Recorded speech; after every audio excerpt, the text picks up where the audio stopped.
I want you and that young man to tie that knot. I'm gonna pray for you. And I want you to hold on to God's unchanging hand, because he helped Joshua fight the battle of Jericho. It's Yes. the old He helped Daniel get out the lion's den. He helped Gilligan get off the island. Let me get straight to the business. Yeah. Got them lions in the building. Yeah. Why you lying to the children? Yeah. Why you lying to the children? Yeah. RIGHTEOUS. Man, you know I've been to bed. Man, they know no contest. Yahuwah, he do the bless. We will not see you tomorrow. Cause you cannot go to thought. All the sons and all the daughters. Standing hard with big manodas. But my son, he made me Taurus. On that line, I'm still a Taurus.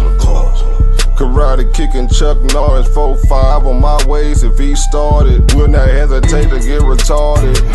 Oh lordy, he ain't got a PowerPoint, he farted. He's running to the hills like a Philistine. Jihad hitting Hamites with the guillotine. Situation turned up with the Ratchet team. JJ 7000 to the bait lead. Yeah, I know them haters gon' hate me, but he won't debate me. Pistol off safety. Respond, come wake me. If I don't get up, nigga shake me. If he don't show up, then he fake G. I touch down and make these nigga nuts hate me. Dear brother,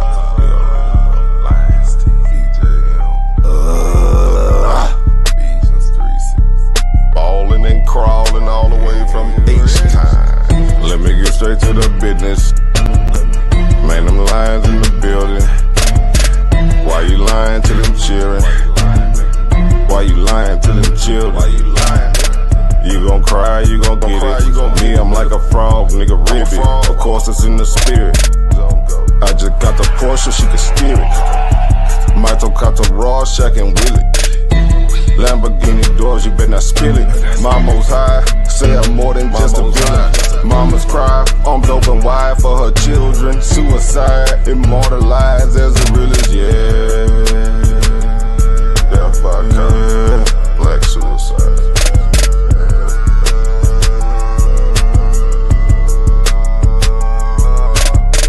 Let me get straight to the business. Got them lions in the building. Why you lying to them children? Yeah. Why you lying to them children? Yeah. RIGHTEOUS. Man, you know I've been there. Yeah. Man, they know they no contest. Yeah. Yahuwah, he do the best. Wow, what's that? Why didn't take it over? Number one debate league, you heard me? When it's up, it's stuck. I'm stepping on everything, nigga. Metaphorically, of course.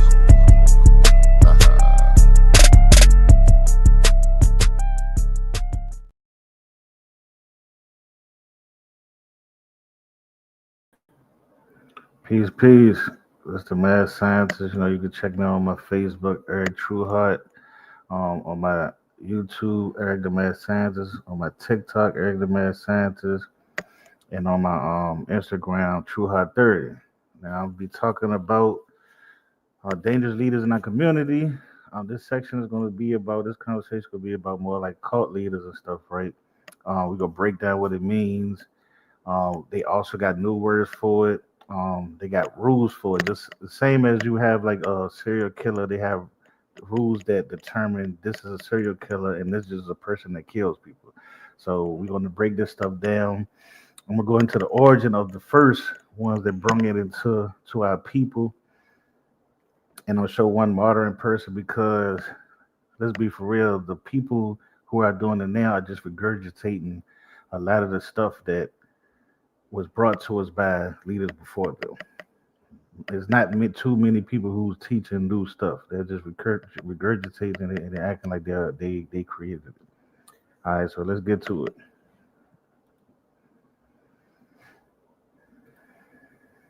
All right. What is a cult? Refers to a social groups with unusual and extreme religious, spiritual, and philosophical beliefs and practices. Often cults center around the charismatic leader who demands extreme devotion and loyalty from members. Now we're gonna get into this stuff, right? Because that's why I put cult, religio, racial movement, new religion, and a sect. Going to break down why they don't really say cult no more. Why they try to change it, because it's a cult has become really a bad just a bad term when at first it wasn't. So now when people say cult, the first thing you're thinking of is Marilyn Manson and stuff like that. So that's what they gave that to and say, okay, since that's what the definition is most of the time is now, we're gonna have new names for certain ones that we feel like might don't be a cult, but kind of people kind of look at them, but they ain't doing the extreme cultist things. So we will get into that. But cult leader is a group. I mean, cults are a group. They have one leader. You know, they give all their devotion to him, their loyalty to him, their fatness to him. They even give up their family to him. So we're gonna break down what these cult leaders really are and why they are a virus to our community. Okay.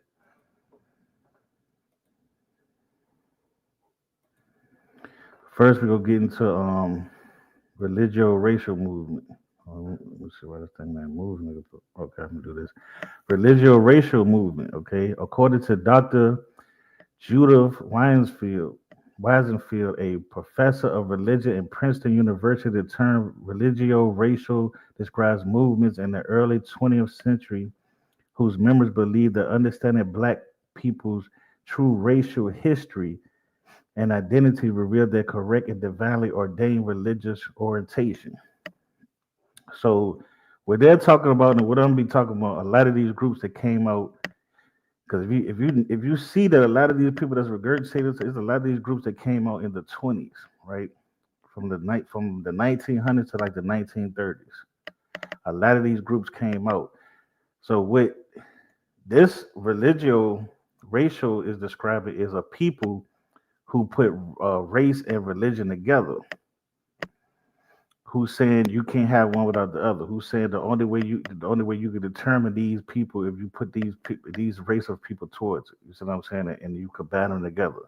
And a lot of people are doing that to this day. Maybe like Nation of Islam or uh, um, what we call Camp Israelite stuff like that. That put only black people are Israelites type of thing. Stuff like that. So this is what the new name that they're trying to call it, because cult name has been so negative that now a person just uses cult. They put a bad negative name on these people, and these people might don't do what you would call culture stuff, meaning touching, um, um, the other extreme stuff that a lot of these other people did is in prison right now. So that's why I said that they breaking out the differences, because when you use this cult language, they can use this against any movement and say they just a cult and put a bad name on it. Same way they did with the Black Panthers back in the day when they called them terrorists. And once you call a person a name that people do not like and look down upon, you could do anything to these people. All right. So you see her credentials: studies of African American studies, gender sexuality studies, and also executive committee of the program of American Studies. So this is the person who coined this name, religio racial movement. Okay.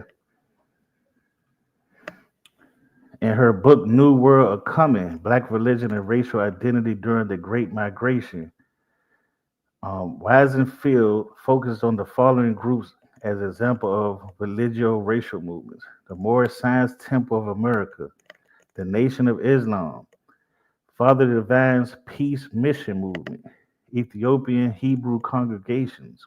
These groups are characterized by the way they use religious resources to redefine and reformulate racial identity, often rejecting the labels of Negro or African American in favor of alternative identities like Moorish American, Ethiopian Hebrew, or simply human.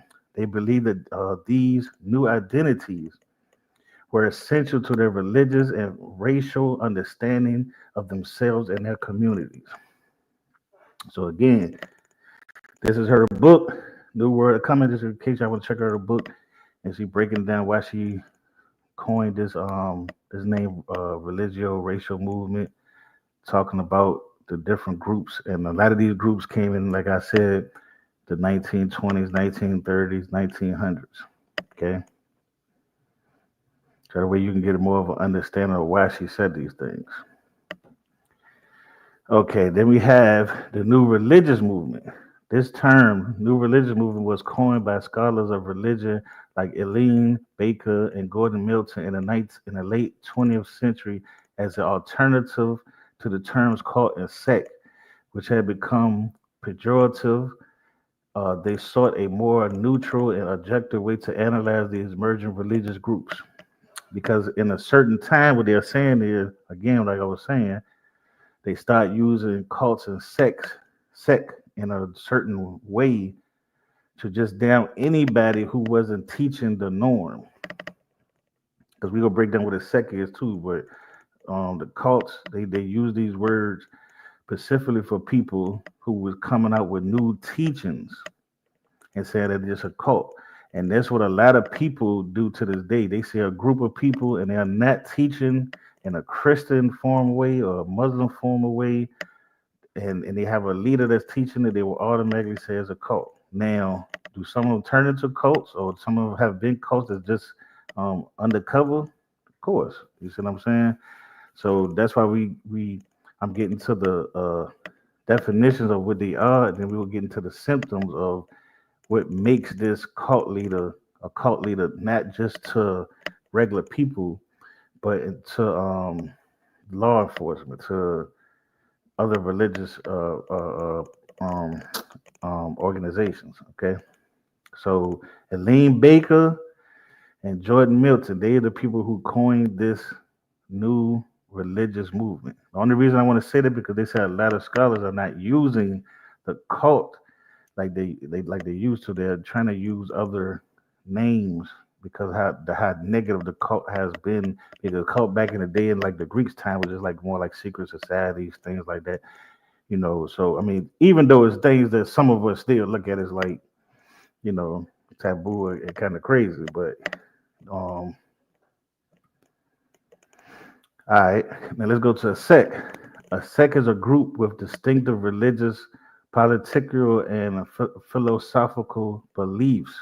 Although in the past it was mostly used to refer to a religious group, it has since expanded and in modern culture can refer to an organization that breaks away from a larger one to follow a different set of rules and principles.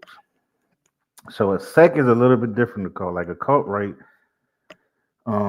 It could be a people who's not teaching or not connected to a normal organization. Let's say like the nation, the Nawapians, something like that. That's not basically a group that's connected to no other big entity. A sect is more like this person is a Christian, but he's not teaching the modern or the regular Christian way. I was talking about one preacher who taught that Jesus was, I mean, that the God was a Negro, was one of the first people in, like, I think the 1900s, and his group would have been a part of a sect to these people because they said, okay, he's a preacher, he represents this religion, but he's not teaching the way this religion teaches. So that's what a sect is. A sect is a part of a bigger group, but it's not teaching what the group teaches. So it kind of branches off, but it's still a part of it. That's what the sect is, other than a cult. A cult is not really connected.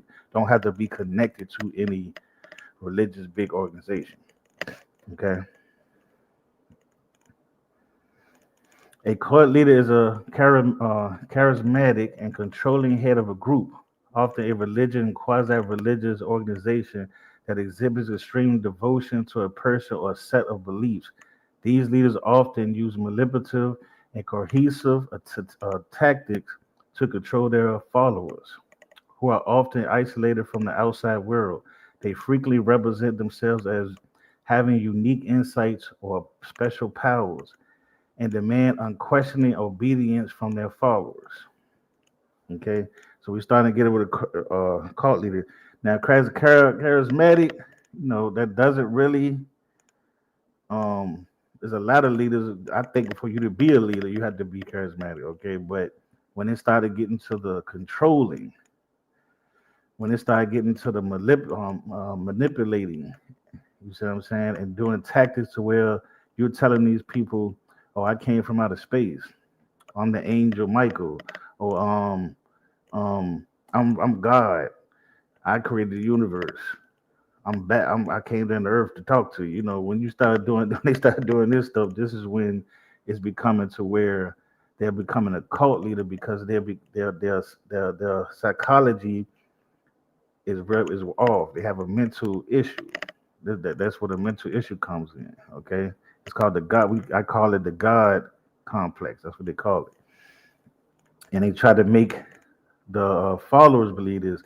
The followers are a lot of times people who's looking for um, um who's down, who has low self esteem, and they're looking for this type of person.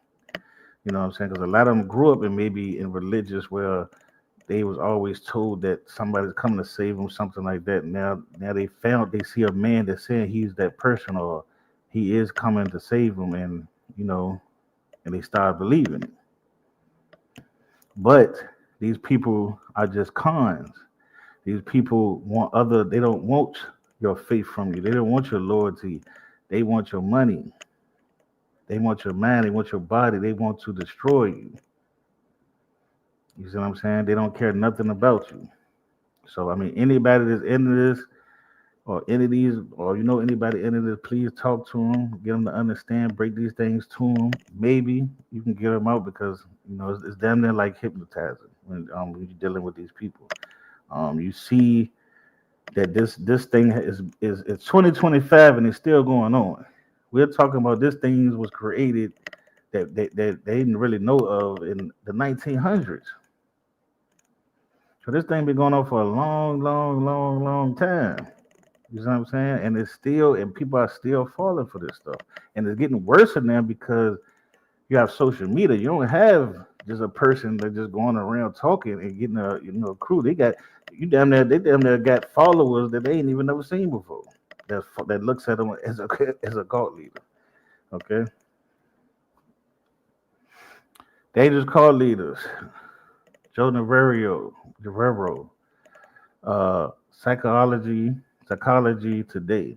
Psychology today. MA is a 25-year-old veteran of the FBI, where he served on the National Security Division of Elite Behavioral Analyst Program for 5 decades. He has been studying, researching, and teaching on the use of nonverbal communication and human behavior for assessing, interacting with others. Navarro brings together his academic background, decades of observation, scientific research, and practical experience catching spies to the art of science, observing, and interrupting human. I can't see the bottom part. But this is like the FBI guy, he's a veteran, so he dealt with cult leaders, and he's going to break down a couple. It's about 50. It was about 50, but I broke down like the 10 most. But he brought down like 50 lists of how you can, the symptoms of what a cult leader is. So that's why I went to him.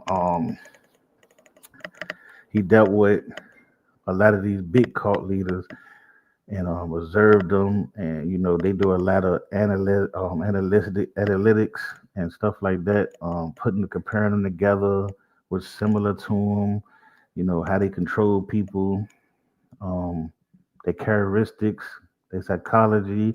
They put all that together and determine who is a cult leader. Because, like I said before, this is how they do when you come to people like serial killers. They determine this person is a serial killer and this person is a person just kill people because they got rules that they set in place and said, okay, this would make you a serial killer. This would make you a killer. To most people that don't really study that, they would say, well, why both of them? Both of them do the same thing, but it's the way they do it. Okay, it's the way. Like that's why I had a show called Serial Killers where I'm showing that a lot of them may kill a woman because it reminds her of their mother, or the trauma that they have as a kid that turns them into this attacking a certain brand of people. Whereas a person in the streets is killing because of heartache and revenge, because somebody might have hurt their people, now they want to hurt their people. So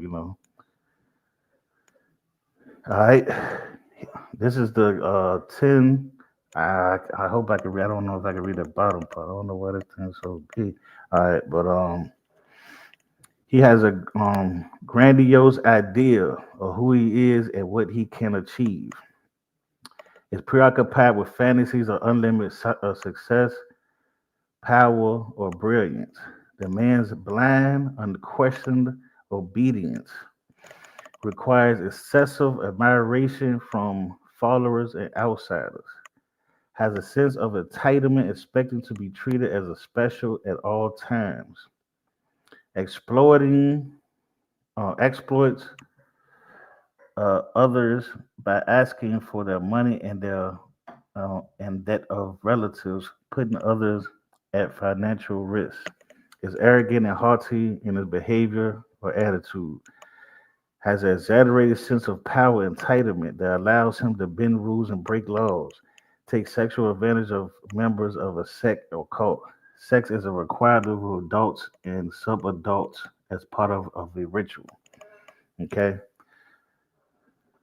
and when you study cults, right? When you study the cult leaders, they don't start at a they don't start at just trying to teach you stuff. They started at giving you this knowledge, making you believe that they're this type of special person. Then when you fall for it, he get it, and he gets you in enough. They start asking for things like money. They start asking for that you stay away from your family. They start telling you to don't question them. Then they start going to the real harsh extreme stuff like trying to take your daughter, trying to take your wife from you, impregnating your wife. Telling you that I should be able to have any woman in here. You see what I'm saying? That's what they start doing. Um, so you got to be aware of these people. And trust me, a lot of people is dealing with this. A lot of people, because I was in a group and I wasn't in a group. I was trying to go to a group, and I remember it was Ashley BK. I mean, I'm gonna say the name. We were talking, and he had said something about the chart, and I was like, look, you saying Cuba is such and such, but it's three different type of people. Cuba, you had people that came out the boat, you had the indigenous people, and you got the Spaniards that's over there. So who are you saying is who? Oh, don't question me. We got the truth since 1965. We don't need nothing. We have the truth, and that made me leave because I'm not going to be in no group that's telling me they have the truth, and I have no right to question it. That's why I love church. That's why I never really joined the groups, because all groups I've been in was like that. They if they not fully cult, they semi cultish. You know. Okay. Dangerous leaders often exhibit a combination of personality traits that allows them to manipulate and control their followers. These traits often described as dark triad include narcissism, an inflated sense of self-importance or constant need for admiration, and a lack of empathy for others. They believe they are special and unique, often viewing themselves as deities or chosen representatives of a deity. They struggle to handle criticism and may react with rage when feeling publicly embarrassed or failing. So the narcissism is one of the main things because they start believing that they are not human. They start believing that they are a deity. They want you to praise them as a deity. And when you don't, they get angry. They start lashing out at you. And we still see it to this day. I've seen it. I still see it. I even see people that ain't got a cult with them, ain't got that ain't got a group with them, and still have this type of mentality. Okay, Machiavellianism, a manipulative and cunning interpersonal style and disregard for morality and focus on self-interest and personal gain. They are strategic thinkers, skilled at manipulation and deceit, often seeing others as tools to achieve their goals. They are willing to exploit others and may disregard ethical concerns. Okay, so again, the Nazism and Machiavellianism, okay, all work together, and they start losing morality. They start being selfish, not really caring about what they're doing to you. Okay, because these are the things that's happening. All right, psychopathy, impulsivity, a lack of empathy, and callous regard for others' feeling and well-being. They may make ruthless decisions and show little remorse for harming others. They might be charming and confident on the surface, but their underlying lack of empathy makes them capable of inflicting significant emotion and psychological damage. Again, because they start when they have these are real mental effects. This damn near close to a serial killer. I mean, they damn near close to a psychopath. You know, they're narcissistic, they're selfish, they're manipulative, they're alive. They have to get what they want. They don't feel sorry for what they're doing because they think they are meant to do this. They think they're born to do this. They think that they were put on this earth to do this. Okay, how can you tell a person they're wrong for something that they feel that they was meant to be? Okay. All right, so we're getting to one of the oldest, what you would call basically what they would call a cult leader. Okay, so I just putting these out there because I want you to see these groups, and you to determine do they fit in these things, right? This is Father Divine. I don't know if anybody ever heard of this person. This is Father Divine. He is a preacher who taught that he was God, he was disciple of Father Jehovah. I don't know if y'all heard of these people. This is we talking about 1900 I mean he died in I think 1960 something, but we talking about the 1900 1920s is when these people came out again. So this is Father Divine right here. He was a student of Father Jehovah. Okay, he a founder of International Peace Mission Movement, was a religious leader, businessman, and civil rights activist. Okay, Baker allied himself with Father Jehovah, adopting the title of the Messenger. Now, who else?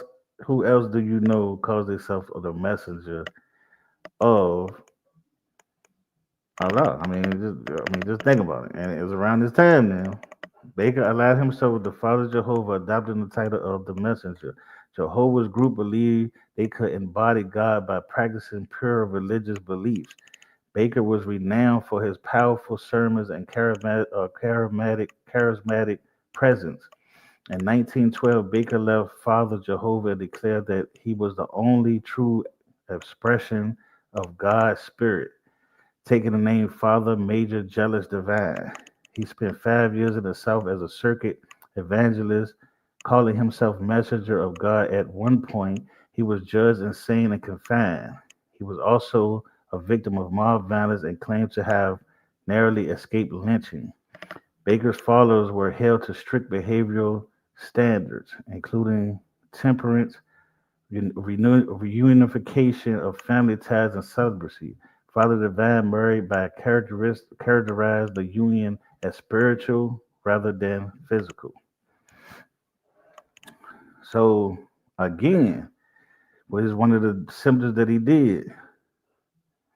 They kept these people away from their family ties. He also introduced celibacy. Okay, and that's why a lot of it doesn't last to this day. But what happened is he tried to say that Father Jehovah is not God and that really he is God. But at first he was the messenger of God, and Father Jehovah was God. You see what I'm saying? Because that was his message. That was the person who was teaching. That was his messenger. So this is not. So when we hear other groups saying this is not something that's new, modern. It's something that's been going on for since the 1900s. A little bit after we got freed, I guess a lot of black people just started taking the ignorance of our people from being free at the time, still under these religions, and trying to catch as much people they can psychologically. You know what I'm saying? So Father Jehovah, I don't, we can't really find too much about Father Jehovah. All I know, he was a God. He was one of the first people that was saying he was God, calling himself Father Jehovah, and then that's where Divine got his from. And then later on, you start hearing people like Elijah saying he's the messenger of God. You see what I'm saying? So a lot of this stuff again happening around the same time. I don't know. I don't know if you know if it's a group that pushed these people out. I don't. I can't say. Don't know. Father Divine was a contemporary of other religious leaders at the time, such as Daddy Grace, Charles Harrison Mason, Noble Drew Ali, James F. Jones, also known as Prophet Jones, another minister by the name of Jones, would play a significant part in brief struggle to gain control of peace mission following Divine's death. Now, yes, Prophet Jones, the guy to the all the way to the end. I don't know if y'all know him. The white guy who was a preacher who made all black people commit suicide at a time. I think when he was borderland in Africa. He was influenced and mentored by Father Divine. And around that time, you had people like Daddy Grace, Charles Mason, Nobel Drew Ali.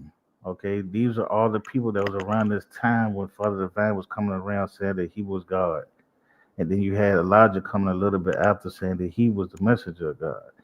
Um, so a lot of this teaching and a lot of this Eastern, what they call Eastern, bringing the Eastern teachings in, like the Moorish, the Nation of Islam, um, Hebrew Israelite. This started coming a little bit after this. The Hebrew Israelite came a little bit after this though, but around this time, these are more like Christian people. And then the Moorish people and the Nation of Islam came in, and they started teaching um different things that didn't have nothing anything to do with the regular normal teaching of Christianity. Yeah, I mean, I know a lot of people ain't gonna like this, but I'm bringing it out.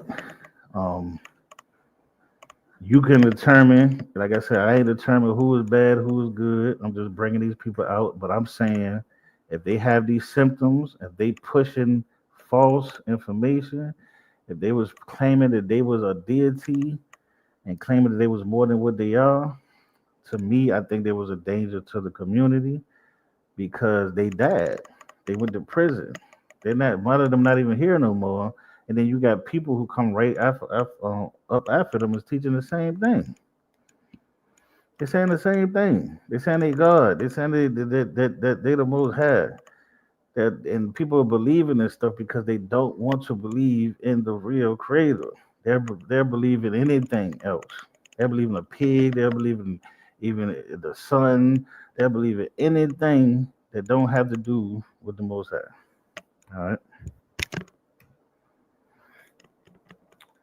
Jim Jones, Reverend Ike. These are people who follow after Prophet Divine, who was influenced. What was their influence? To talk to the people, to get these people to become loyal to him so they can get rich off him. Father Divine was a rich man. Reverend Ike was a rich man. Jim Jones is a rich man. And then you have pastors after them like I can't remember the rest of them, but we're gonna talk about it. You got uh, other people who came that understood. So it became a job. It became more of a luxury to be this type of teacher, to make people think I'm God, so you should take care of me. I should be rich while they're giving you the money and poor.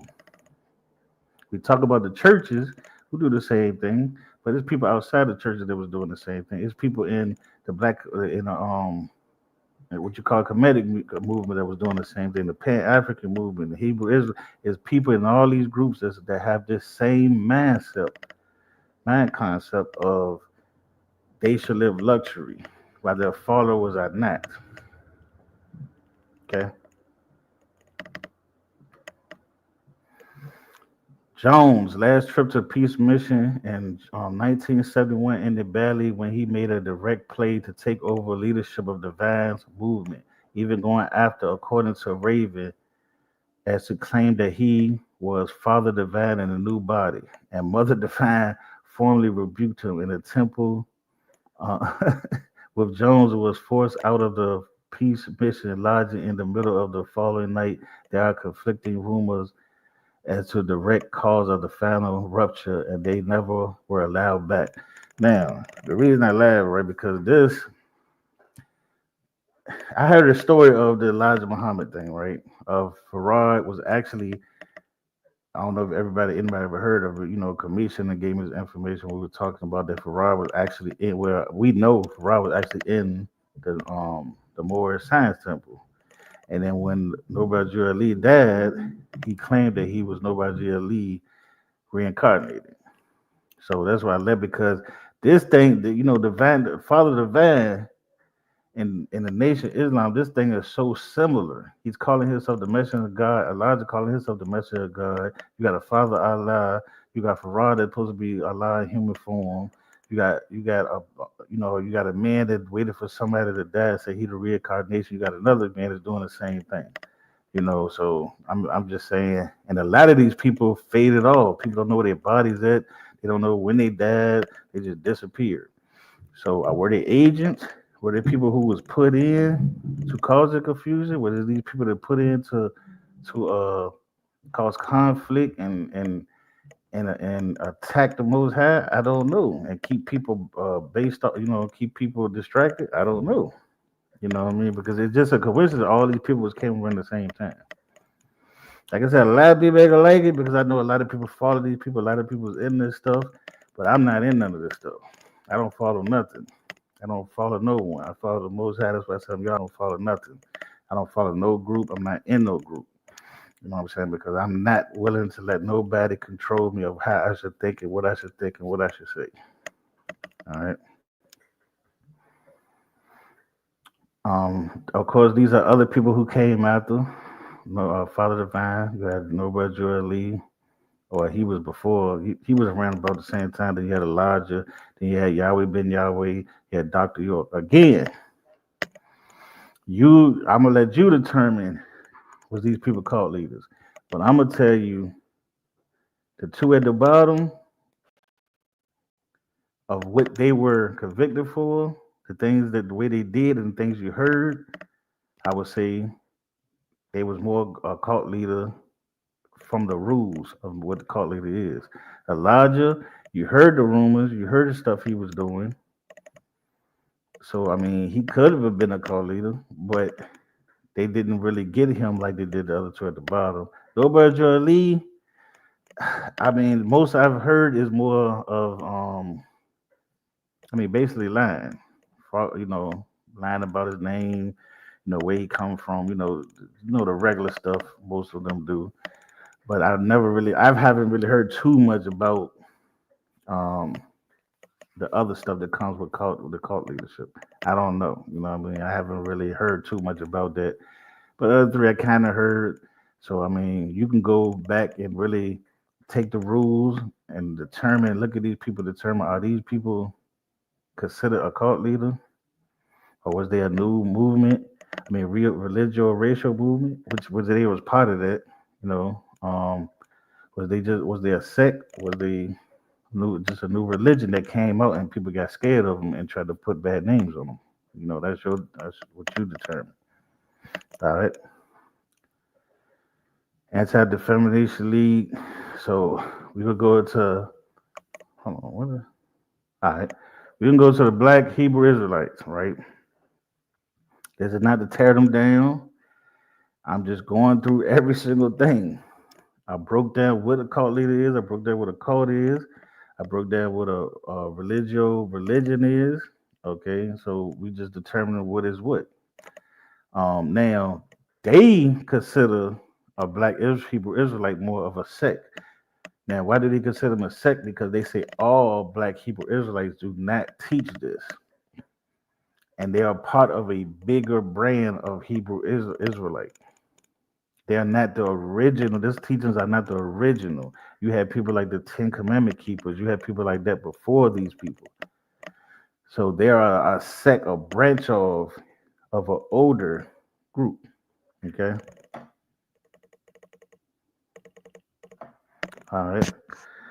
Black Hebrew Israelites ideology is rooted in French interpretation of enslavement and mistreatment of black individuals throughout history, including the belief that God punished disobedient Israelites by spreading their nation and their descendants across the world.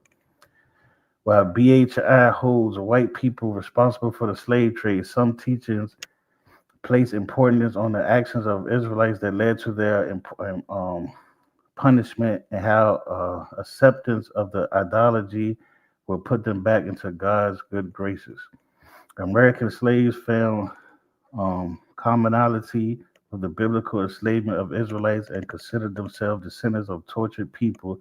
Over time, elements of black nationalism and black identity were incorporated into ideology and later became defining elements of 1960 during the civil rights era.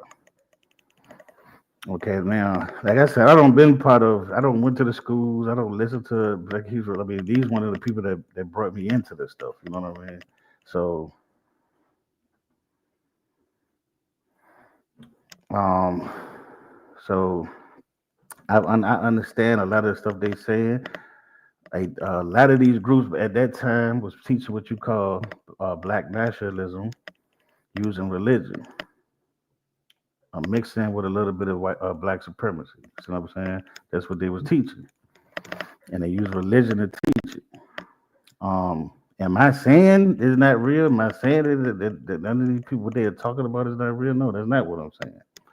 I'm speaking on we should look at every single leader that we have and determine are these people cults? Are they cult leaders? Are they really for our people?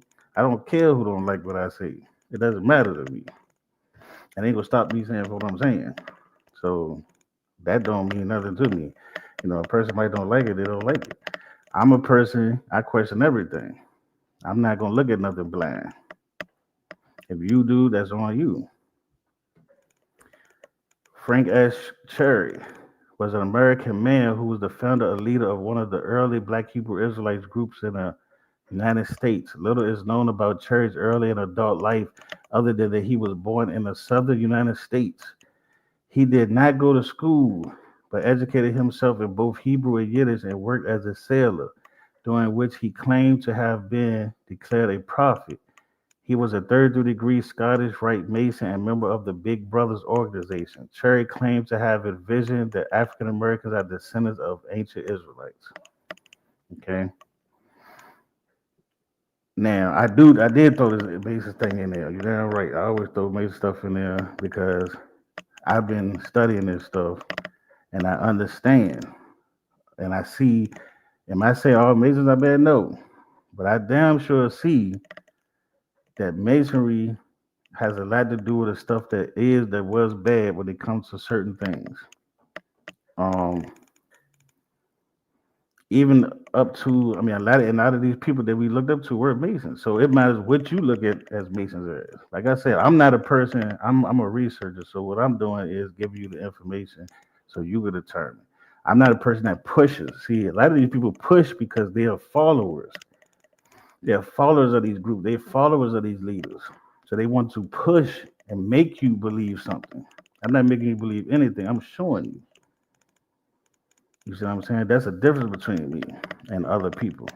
I'm not trying to defend nothing. I'm not trying to assume anything and say this is what it is. I'm telling you this is what they're saying, and this is what a lot of people said these people did. I wasn't there, so all I'm going by what people said or what or we understand what these people are convicted of. Okay, and what people are pushing today that they're regurgitating. Like I said, people are regurgitating these people's stuff. So you have to understand the origin where something comes from. Never. Just listen to what the people talking in modern time. Understand where they getting this stuff from. Okay, understand who they getting it from. Understand who the people is, and what the groups, and what they stood for, what they were. Now, I'm just putting that Mason thing out here because that's what I do. I show it all the time. People, anybody that really knows me, hey, I've showed Khalid Muhammad was a Mason. I showed Dr. Ben was a Mason, and I've even argued with Mason, and I had Mason call me on the phone because I've said, how can you be a black leader and be a Mason and teach us the truth if you say you have a secret that we don't supposed to have? This is what I say. And so I'm saying I've had people say, I understand. Just put it that way. So I ain't worried about nobody because I've talked to many people. I've had many people get mad at me. I don't had Islam come back. I don't care. That you don't mean nothing to me, man. You know what I'm saying? I'm gonna talk my talk and I'm gonna keep talking. And that's just what it is. At the same time, the Church of God, the Saints, and Christ serve as a non-racist alternative to church teaching. Founded in 1896 by William Saunders Crowdy in the Lawrence, Kansas, the BHI sect mixed aspects of Christianity with Israelite slave narratives. Crowdy, an escaped slave, said he received godly visions that proved the lost tribe of Israel were black. His congregation continues to maintain its non-extreme messaging. So what I'm saying is this: if you're going to attack other people, if you're going to attack, let's say Allstate, if you're going to attack these people and say, "Oh, these people say they got messages from angels," these people, then why don't you look at your leader or your person that originally helped found something that said that they had visions, that said they had visions and seen things, and that they were more important, and or their deities now, or they come from this place, and you just want me to accept that these type of people. You see what I'm saying? I'm saying no. I'm saying if we go look at this person, we got to look at this person, we got to look at that person, and that's just a fact. You're not gonna tell me he's crazy for saying angels talk to him, but he's saying he had a vision and got some information for some people, and he's seen Jesus and he's seen God and talked to him. I'm supposed to look at them all differently because one of them you follow and one of them you don't. I don't follow none of them, so I look at them evenly, and I'm looking at it, and I'm telling you what these people saying. And I look at people, anybody sideways, they say they have visions. I do it to the Bible. I do it to anybody that's still modern times. Okay. All right. So we're gonna go into the modern. We're gonna go to the modern cult leader. One that people really know about. Um, there's no. I mean, listen. This is why I say cult leader, and that's why I say the other things. Right. This is why I'm saying this because you can put a cult leader on a certain people in a certain group does not mean that they are cult leaders. Because if no, nothing like sexual attacks, exploitation, stuff, I don't care if the person say God. I mean, that's what he wanted to say. If you want to say Jesus, that's on him. If you want to believe that, that's on him. But the problem is when they start teaching false knowledge, when they start exploiting people for money, when they start sexually abusing our people, that's when we should cut these people off. I don't care who they are. I don't care what nation they're a part of. I don't care who they belong to. I don't care how high esteem you look at them. That shit don't mean nothing. What I'm saying is we can't look at this man right here and say, oh, he's a bad guy, he's a cult leader. Then you have other people that's doing the same thing, but you got people defending this man. You got people telling you this man should be out. He was set up. When it's reoccurring every time. And every time I see these type of people, I tell people like, man, that motherfucker is a cult leader. He gonna get locked up. He gonna get in trouble. He's doing stuff he ain't supposed to do. I know. I can tell. It's a routine. because these people are not teaching nothing new. They make you believe it because a lot of people don't know about these people. A lot of people don't know about a Dr. York. A lot of people don't know about um no S. Cherry and Father Divine and nobody Drew Ali. Especially the newer generation, they don't know nothing about them. I talk to them. I sit out there and talk to the people. I don't be on social media. I talk to the people. I talk to my youngest, and they don't know nothing about these people. So when these people coming up talking about this, I just got on a guy. He was trying to teach that giants got scared and turned to a mountain. Like this is crazy. Like that is a teaching that can make you lose a touch of reality. Don't you understand? When you teach something like that and people believe that, what will they not believe?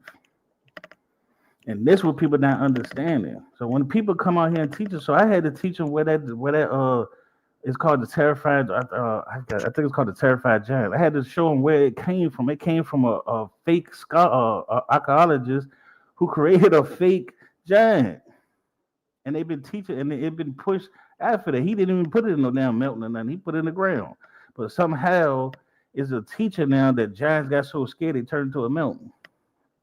And this man is out here teaching, and people are agreeing to it. It's not that he's teaching it; it's that people are coming to this a conclusion and saying, "Yes, that makes sense. It makes sense to people that a giant got scared to turn the mountains. That makes sense to people.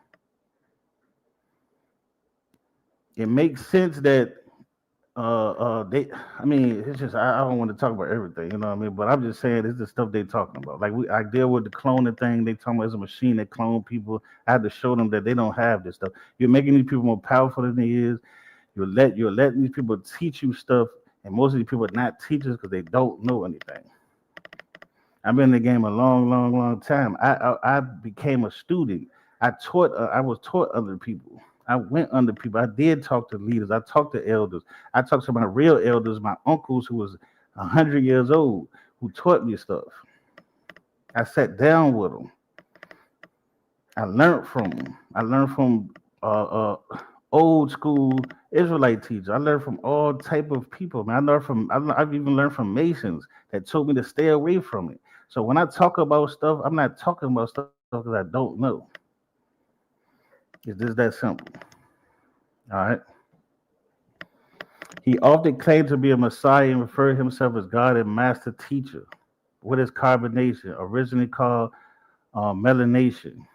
The group later became Carbonation. Bishop taught that black people, particularly those of African descent, were divine beings meant to live in harmony with nature. His ideology mixed elements of melanin supremacy, the belief that melanin gives black people superior spiritual and intellectual capabilities, solar and natural living, advocating for a raw vegan diet, nudity, and living off the land. Anti-government and anti-Western medicine views, rejecting modern society as corrupt and unnatural. Controversy allegations. Despite his seemingly peaceful message, Bishop and Combination faced numerous allegations such as sexual and physical abuse. Former members accused Bishop of controlling women in the group, forcing them into polygamous relationships and abusing them. Brainwashing and isolation. Followers were reportedly cut off from their families and forced to surrender their money and possessions. Okay, so we understand this man is a cult leader. How come everybody can agree that this man is a cult leader, but when we talk to these other people who back in the day who was down there doing the same thing, you have people that still trying to defend them because they are in a cult, because they man are gone. They put all their loyalty, they put all their finances, they put all their whole spirit into this person, and they cannot believe this person deceived them like the way he did. They seen the good side of this person. This person let them see. Well, I ain't even gonna say good side. They seen the fake side that he portrayed to them that they thought was good, because that's what they do first. It's like a woman meeting a man that's abusive. What's the first thing he gonna do? He's gonna make it seem like he loves you. He's gonna bring you in. He's gonna be all night, and then he gonna eventually hit you. Then he's gonna eventually do it again. Then he gonna say he's sorry. You see what I'm saying? Then it will get to a point where a lot of women start thinking it's their fault or he loves me. It's a psychological thing. See, I study psychology. When you study psychology, you understand. Um, when I talk about serial killers again, when I talk about mental health in the black community, I'm showing the origin of it. I'm showing that this serial killer ain't just become a serial killer. This serial killer was locked in cages and beat with bats by his parents, and he thought that violence was normal. Does it justify what he did? No. But does it explain why he did it? Yes. But does it justify why he did it and why him killing them innocent people? No. But understand, these people ain't just come out of nowhere and doing what they're doing. These people have been traumatized and beat up and pushed into this. That's why we talk about stuff like what I call the slave effect. You know, what they call post-traumatic slave syndrome. You know what I mean? But I call it slave effect, where a lot of stuff that happened is still happening to us generational. People try to tell me, "Oh, that happened back in the day. Oh, you ain't never been to oppressed." You, for one thing, I have been oppressed. I have faced racism. That's a lie. But secondly, that stuff passes down because your parents go through that. They pass it to you. Um, when you break up a family, when you destroy their father home, you think it don't destroy the next generation? When you put crack in the community, you think it don't destroy the next generation? When you stop black people from creating big, great communities, you think they don't destroy the next generation? What are we talking about here? Okay, targeting vulnerable prey. Receptive people are those who are looking to escape something, such as an unhappy life situation and belong, be accepted and finding meaning. Cults prey upon the vulnerable among us, such as teenage runaway drug addicts, abusive survivors, those who have lost someone close to them through death or breakup, those suffering from insecurity and mental health issues, or anyone who feels disconnected from society. Drawing in recruits. Once the potential recruit is in the presence of occult members, typically still oblivious to the group's agenda. They are showered with love and validation. The tactic referred to as love bombing makes the recruit believe they've found what they're looking for and more likely to return to group activities in the future. This is critical to early stages of cult indoctrination, such as recruit is not yet under their influence and needs to feel secure or taking control. Now, look, I understand this feeling, right? We can go into the streets. When I had no father, I was angry. When I went into the streets, I was looking for a father figure. You run into these older guys. They making this money. They getting these women. They got all this loot. I started selling drugs at 13 years old. See what I'm saying? I wanted to be in the group, in a gang. I want in the gang they could created, or any group or crew they created. I always wanted to be in it. I always wanted to join it because I wanted that feeling of being important.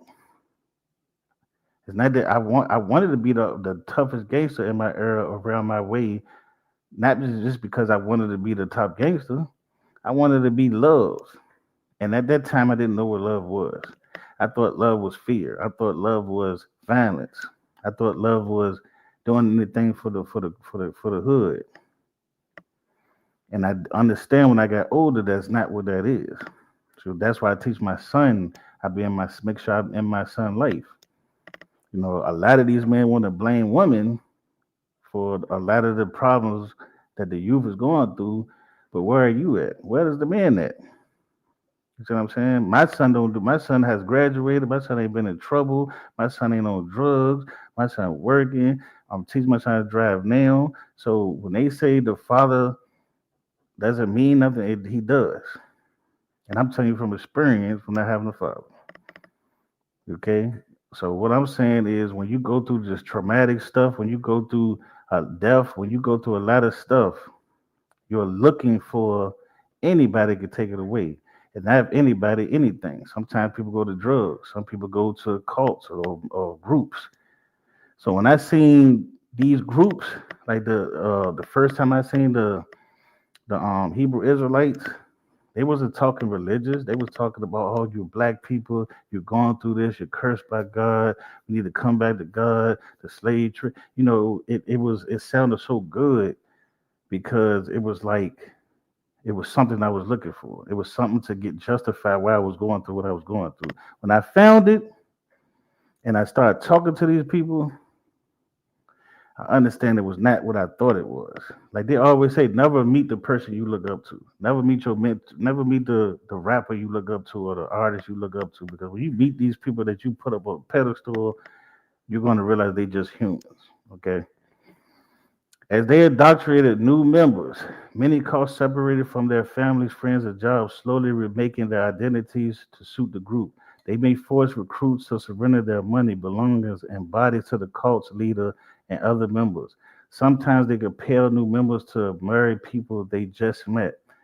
They may use punishment, deprivation, deprivation, and other tactics to wear them down. These efforts, which sometimes include threats, make new members dependent on and afraid to leave the group. Of fully indoctrinated members often engage in behavior they never would have considered in their former lives. So again, you bring these people in with false love, uh, making it seem like it's a home for them. We know that you're hurt. We know that you're traumatized. We know you might be a drug addict. We know you might be a runaway. We know you might have a mental issue. We know you come here. We got you. We're gonna raise you up. When you get there, they slowly destroying you. They slowly taking your money from you. They slowly taking of your family away from you. They slowly physically abusing you. They slowly doing a lot of these things that you didn't know, but by the time you find out, you're already deep into it. They have you doing things that you never thought you're going to do or would have did because the loyalty, the faithfulness, the connection, the attachment you have to these groups that they put upon you. Same thing as a pimp. Same thing as a pimp to a prostitute. They do the same exact thing. You know what I'm saying? It ain't no difference. These are this. See, we look at these people as just street people. These people have been taught psychology. When you really listen to pimps, they tell you they using psychology. These niggas ain't just regular niggas in the street to say, hey, women, come over here and sell money. No, they know what you are. They know what happened to you. They know you down. They know where to find you. That's why when you read that book, I forgot what the book called. It's a book the pimps always had, and they teach you how to find a woman, where to find her at, if she got low self-esteem. All these things matter into pimping. Pimping has rules too. Don't think it's just some guy just coming in and taking a woman and say, hey, make some money for her. That's not how that works. Okay. All right. So my thoughts on this, I'm gonna say, like I said again, just be careful. Be careful who you listening to. We in the era of social media.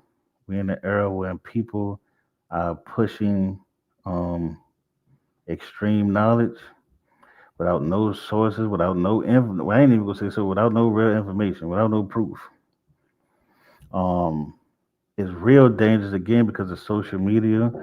So a lot of these people have a lot of followers that they don't have to be in a room just with 30, 40 people anymore. They're online with thousands of people watching them. And some of these people need straitjackets. I mean, let's be real. Some of these people are teaching crazy stuff. And the crazier you teach, it seems like the more people listen. And again, when you lose a touch of reality, when these people make you lose a touch of reality, when you look at other people above you as a deity, okay, you will start believing anything. You will start doing anything what these people tell you.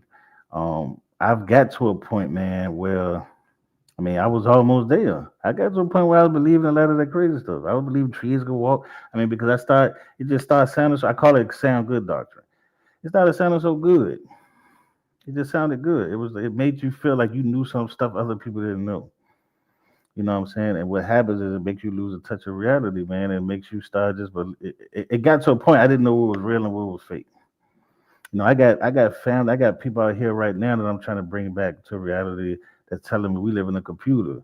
That's telling me everybody's PC that they get downloads, and I mean, it's craziness. And if you really out in the streets talking to people, if you really on the social media talking to people, teaching people, building with people, you know what I'm talking about. If you don't know what I'm talking about, then you ain't doing that. But if you doing that, you know exactly what I'm talking about. You hear the information, you like, how do you believe this? I know you're not crazy. I hang with you every day. I talk to you every day. I know you shouldn't be believing this. Why are you believing this? Because they go on TikTok and stuff sound interesting. The way they talk, the way they got the video made. See, a lot of people don't want information no more, man. A lot of people call what I do boring because because I'm bringing real information. I ain't trying to cause drama. I'm not arguing with nobody. I'm not, you know what I'm saying? I'm not teaching no crazy stuff.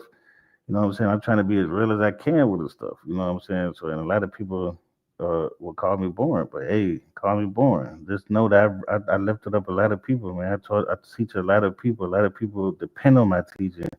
You know, I sit down with a lot of people that go through stuff. You know what I'm saying? Because I'm willing to help. I teach my son.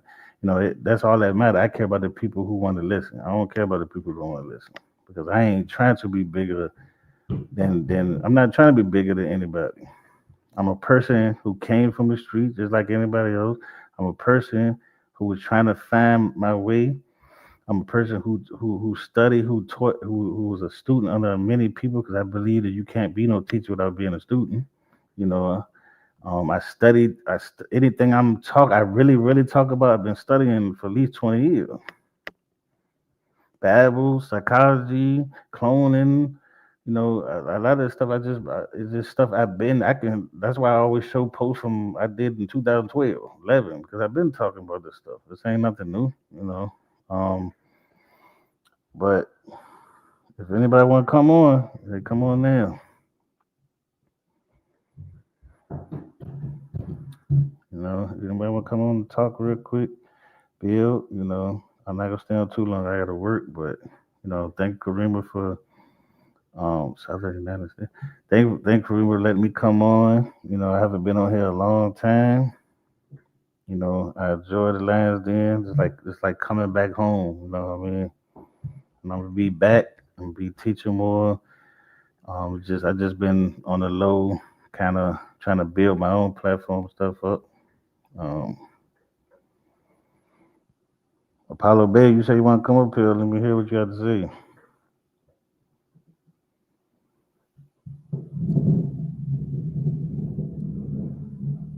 Okay, all right. But again, I'm just gonna say, I mean, thank you for listening, man. But because I know a lot of people not gonna listen, because a lot of people are stuck in these things and stuck under these groups.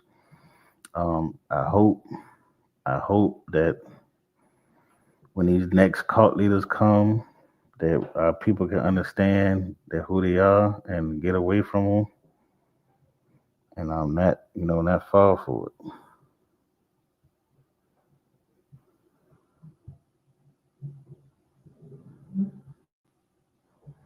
Yeah, I mean, I want to see why he said he want all the smoke. I want to see what the reason what you want all the smoke with me for.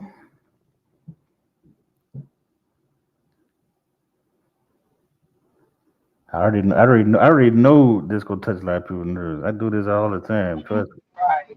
Thank you. I appreciate you coming in, giving us this information. You're always welcome. This is your home. Yeah, thank you too. I appreciate it.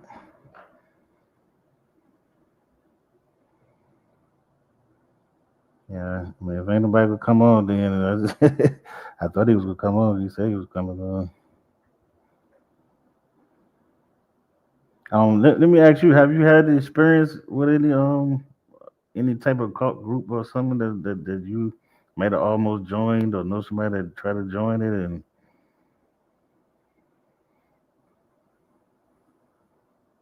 let me see, hey, so, I was asking you, Kareem.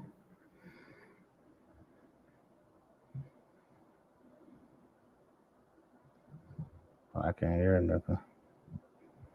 Nah, everybody jumping on now. Yeah, y'all. Shalom, smash idol.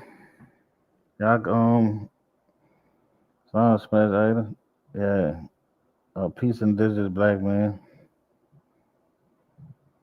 Yeah, I just missed it though, but y'all can rewind. This ain't a long video, but I was breaking down cult leaders, the symptoms of it, the origin of it, um, how dangerous it is for our community.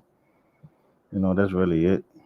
Talking about people like Father Divine up to the Hebrew Israelites to um, just different groups that came out in the 1900s, the 20s. Uh-uh. Oh, you say you have? Anybody want to pop on before we leave?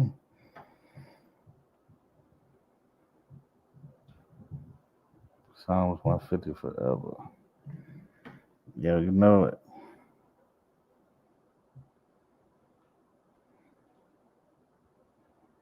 Yeah, but like I said, Apollo Bay, I'm not talking about opinions. I mean, you didn't see no opinion on my sheet. You seen straight sources. You seen straight information. Nothing was opinion. The only thing I was trying to tell people is I'm not a person who bashes. I'm not a person who's going to tell you this person's a cult leader. I'm going to tell you that the symptoms. I'm going to tell you that what they call a cult leader, and I'm going to give you, and I'm going to talk, and I'm going to bring up these people, and we're going to compare some of their symptoms. Um, and I compared some of their symptoms, the stuff that they teaching. Let's go to somebody like I'm gonna go to somebody like General Hunter. Let's go to somebody like General Hunter, right? All right. Does he have certain symptoms of a cult leader? Yeah, right. Now, it's rumors I've heard, but I can't really say. I don't speak on it because I don't know if them are true. But what I do know is that he has put himself as a high on the pedestal. I've heard him say that it's God, Jesus, and him. I've heard basically he say he gets his information from Jesus. I've been in the school where I ask a question, they tell me you can't ask nothing we already know. So, but have I seen good things about him? Yes, but I've seen things that made me feel like, hey man, this might be a cult. But can I naturally call him a cult, or would they call him a cult? No, because not right now, because they haven't did the full cultist thing as far as we know. Some people have said it, but I don't know. Like I said, because I don't. I mean, they haven't been convicted of anything, or nobody went to jail for it.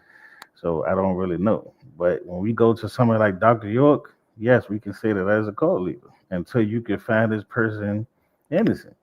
I can say Rashid Jamal is a cult leader.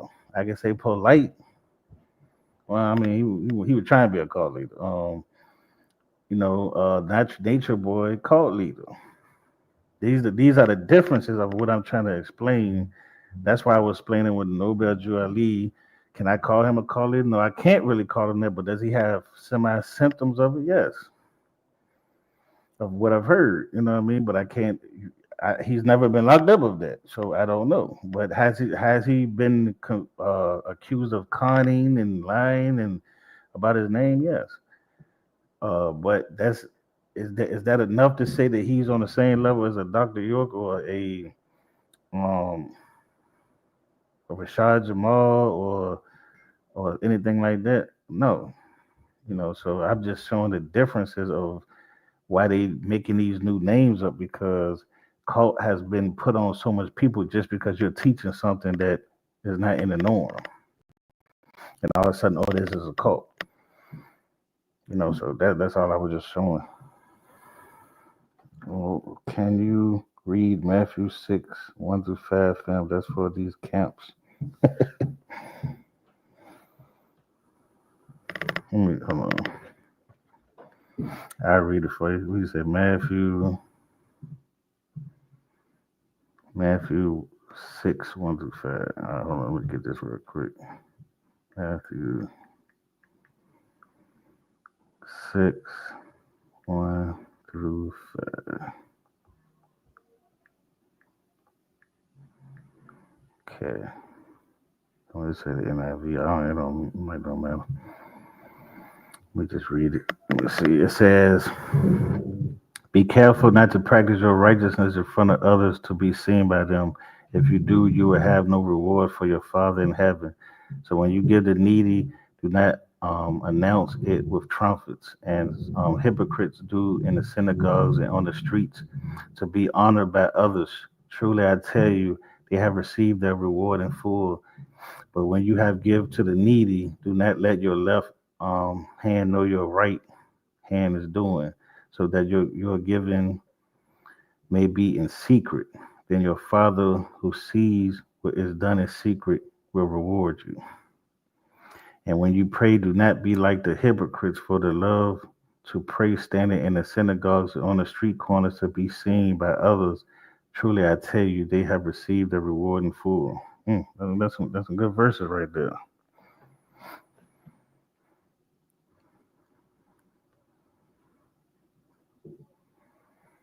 I mean, uh, and that's why I can say, me dealing with the camps, it is, because I came from a Christian background into Hebrewism. I mean, I studied a lot of other stuff too. You welcome. A lot of these tour channels be culture, just internet style. Are you right? I can say that. I mean, man, this is the tour, a lot of the camp. I mean, that's why I say I'm not one thing. You know what I mean? I'm not in these groups because I've seen. I mean, I just can't put my name on none of this stuff. You know what I'm saying? I've seen a lot of stuff that I just don't agree with or like, and it's not just the teaching. You know what I mean? Like people gonna teach what they. Well, you can't stop people from teaching what they want to. It's the other stuff that come in with it. It's a lot of people I feel like should not even be teaching or shouldn't even be talking, and they out here and got followers, and you like how this man just I don't want to say people's names, but how you I've seen a person wish death on a person kids and say I hope God kill your kid, like I mean, and then people, it's like how he's not banned. Like I've seen people say crazy stuff to people, man, and it's like how you not banned. You know what I'm saying? I mean, that just me. I mean, if you're supposed to be a leader, if you're supposed to be, how you a priest, and you get caught up, and then you come back and get accepted again. I mean, I mean that's how. I mean, I'm scared. I'm scared. Polite. I'm scared people like Polite will come out and nothing gonna happen to him. And I mean, I don't mean nothing gonna happen to him. I mean, as far as I think he might be right back in the circle again. I've seen people talk about, oh, will he come back out and listen to him? So it's like, I don't know, man. Our people got a long way to go, man. It's like I, it's getting sad out here. I ain't. I just scared for the next generation because the next generation, man, don't even have half of the knowledge that we had, man. They don't have half of the history that we know that we obtained. They don't know a lot. I try to put as much as I can in my son, man, because the next generation don't know anything. I mean, and it's not their fault. But I talked to a lot of generations, and then like I said, my son told me, he said, man, they're not even teaching us Black history in school. I don't know if they're doing it up north or not, but they stopped that stuff down here. They don't teach Black history no more. My son don't know nothing about no Malcolm X. They don't know who Marcus Garvey. They don't know none of that stuff. They don't know none of that. Like I at least knew a piece of that stuff because of my mother. So it's like they don't know putting your own down for money is what they're doing, in my opinion. Yeah, it's a dollar bill. That's why they say it's not the money is not the root of all. It's the love of it. The love of money is the root of all, even because what you'll do for it. And I've heard people. I mean, I don't ask people, man, what if a person gave you $1 million? Would you do this and that? I mean, I'm talking about people don't admit it. They would do a lot of things that you would be surprised they said they would do for money, and you were like, whoa, you know what I mean? What's up, Sman? Hey, what it is, Shalom, can you hear me good? Yeah, yeah, P. Peace, peace. Damn, I ain't even getting no notification that y'all was on. You know what I Yeah. mean? I would have pulled up for sure. How you been out? I've been good, man. I've been good, just been studying, reading, been out the way, working. Yeah, I like that title though, you know what I'm saying? And I've been feeling that way too, in a way, you know what I'm saying? I've been feeling like, I see it like this. A lot of people in the Israelite community, they wind up going astray because they be following men. You know what I'm Yeah, saying? They don't understand that when we read the scriptures, it's clear that whether from Jehoiakim to Jeroboam, it don't matter. It's always somebody trying to lead something, and they were yeah, doing it for themselves. You know what I mean? yeah. I agree. Yeah. Yeah, I So, agree. so, and with that, you know what I'm saying? They kind of do make it harder for people that's actually being sincere. You know what I'm saying? To warn people about that type of stuff. You know what I mean? Like, Yeah, yeah, like y'all older generation, y'all go against the one West camps and stuff. You know what I'm saying? And like my generation, I think it's more of going against these esoteric doctrines and all this other stuff that's going on in our community. You know what I'm saying? But yeah. whatever it is, it's like stop following man, y'all. Really, to be honest with you. Yeah, yeah. I mean, I'm glad you said something about the esoteric thing because I mean, yeah, we like I said, we need our next generation to do that stuff, man. Because like I said, I don't bash the camps, man, as much as other people do. Because if it weren't for the camps, I wouldn't even have been in, as an Israelite as I was. Like, you know what I mean? Because the people I first seen was a Bach and Zazariak and stuff like that. So, but it took it on my own self to start studying after that. You know what I'm saying? Start studying on my own. But like I said, because when I went to him, and you telling me I can't ask questions, I know I'm not sitting there like that. You know what I mean? That's why I had left the church because I was 12 years old. I sat in the office with my preacher, and I'm asking him questions, and he couldn't answer nothing. You know what I mean? So it was like only God knows it. But you're supposed to be some type of messenger for God or talking for God or something. You're supposed to be something. So I realized that stuff wasn't for me. So I left out. Like I said, I was in the streets for a while though, but then I started studying other stuff. I was studying either Comedicism. I was around five percenters. I don't try to study the Nation of Islam. I don't, Moorish history. I did a lot of stuff, but then I ran into the Israelite stuff. You know what I mean? And I like that the way they was talking. So I don't really try to bash them. I just try to get people to understand what they are. Like to me, they ain't no different than the Nation of Islam. And when I say that, it means they're a black national group that uses religion and they push black supremacy. I mean, they push that the black man is the van and the white people is the devil, but they pushing it in a religious way to and am I saying that do I agree? I'm not a black supremacist, but at the same time, I understand where the history of it comes from. I understand that their history. That's why I said I studied origins. I understand when Elijah was talking about that, what time and where he was at. You know what I'm saying? We talking about the 1920s, 30s. Ashley K was talking about this stuff in 1960s. So, can I get on them about what they was teaching?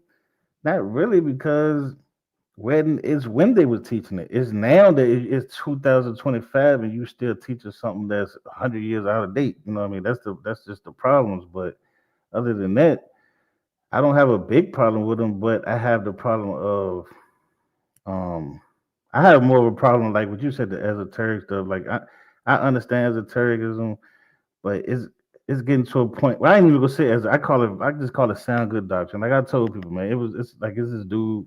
He was teaching that giants got scared, and that's where mountains come from. So giants turn into mountains, and the sky is fake, and we live in a computer, and what I mean. Like it's people that's really teaching this stuff. You know what I mean, and people are really listening. And I'm like, if you believe that, what are you not gonna believe? I mean, you're gonna start believing crazy. I mean, it's crazier doctrines than what we hear out here. I'm talking about it's insane, man. And I was like, Yeah. and I'd be looking at it like, ain't no, I call it I call it straight jacket doctrine. You know what I'm saying? Because I'm like, you got to be in a straight jacket to believe this. There's no way. You know what I'm saying? Like, you got to have some type of mental problem to believe that this is real. That somebody got so scared they turned to a rock. Like, like just think about that. I know I talk about it a lot, but just think about that. For you to to tell me you insane, right? And then I say, you know what? I'm insane. I'm not crazy, but these rocks, man, they're really giants that got scared and turned to mountains. I mean, do you know how crazy that sounds? You know what I'm saying? I'm just saying. If a person was saying that on the street, you ain't know him, you'd have thought this motherfucker escaped a mental place. You know what I mean? I'm just saying. So it's like I, I think I think everybody's trying to get away from the Most High, man, and the farther they going from the Most High, the most, like I said, it's just getting more crazy because um, when we talk about the Bible, we tell people about the Bible all the time. The most thing I tell people is you got to get the instruction and the morals out of that stuff, man. The problem is you worrying about the wrong stuff in there, and you ain't even understanding what the lessons and the morals of it. And so when people are leaving this stuff and leaving the Most High, they becoming crazy. You know, they like I said, they rather worship the sun, trees, plants, money. They rather worship anything other than the Most High. You know what I'm saying? So I mean, that's how I feel about that. Uh, yeah, it's the lies and the manipulation for me, man. You know what I'm saying? And it's like the partiality and all that other stuff that come along with it. You know what I mean? Our people just love to be into like man following. You know what I'm saying? Yeah, And and I'm gonna be honest with you, when you grasp the understanding of the scriptures and you start to learn how to maneuver around them, if you want if a person allow you to lead them, you can lead them however you want to. That's why I tell people always, you need to read for yourself. Stop getting on YouTube all the time exactly, trying to learn something from somebody when you can read the same book that we got. It's the exactly. same book. That's why we around here debating about Sabbaths, debating about everything else. You know what Yeah, I'm saying?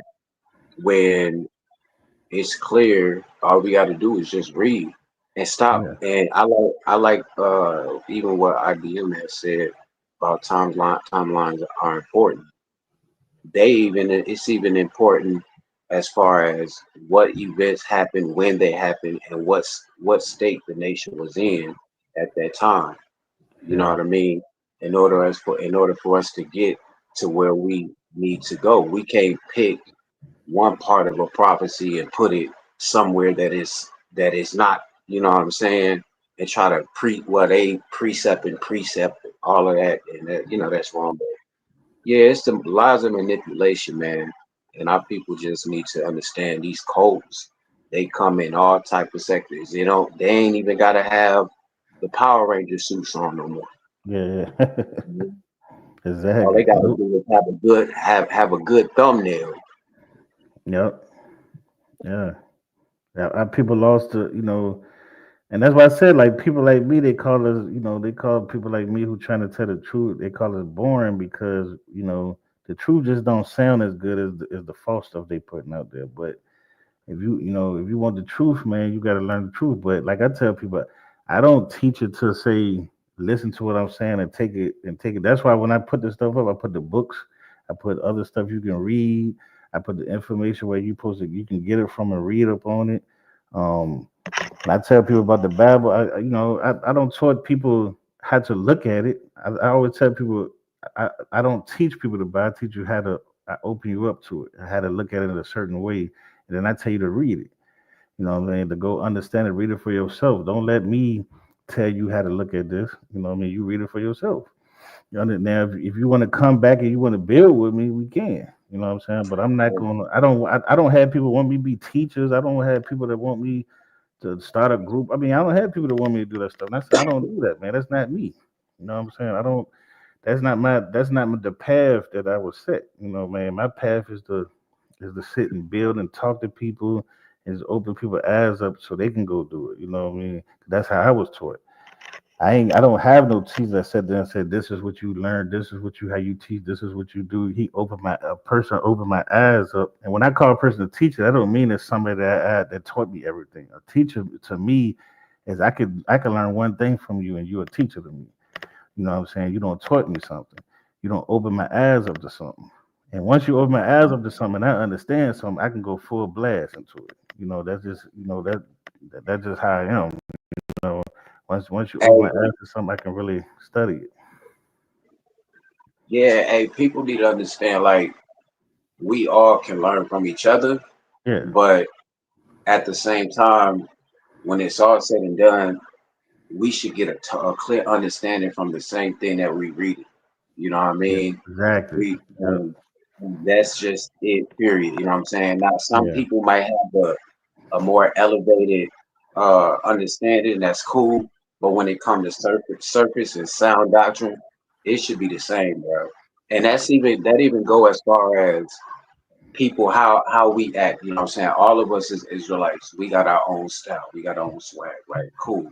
That's what Yahweh gave us. But just because uh just because we know that and that's acceptable, that don't mean that we go out of our way to show how foolish we can become.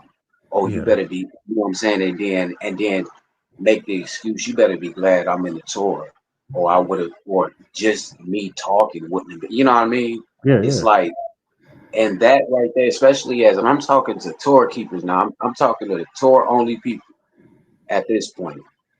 You know what I'm saying? Y'all supposed to be more, we're supposed to be more of an example. yeah, You know what I mean? Anytime they see us on, whether it's the street or on YouTube, anytime they see us, they should have a clear understanding of what's going on. You know what I'm saying? All together. But there's so many different sectors of so-called tour only now that, it's like all over the place. And it gets to a point where, like, oh yeah, let me pause real fast. Shout out to hats off to the queen of the Lions Den, Sister Kareem. I for the appreciate for the last live, you know what I'm saying? I ain't gonna say I don't want to say standing up for me, but about it. And I also want to say I it was said, so I'm just gonna clear it up. Smash and Idol, don't be at tour nights. I don't know why is it Apostle and JJ and everybody else like saying that. Anybody that say that, it's only because I follow the tour. But y'all can't throw that narrative on everybody. You know what I'm saying?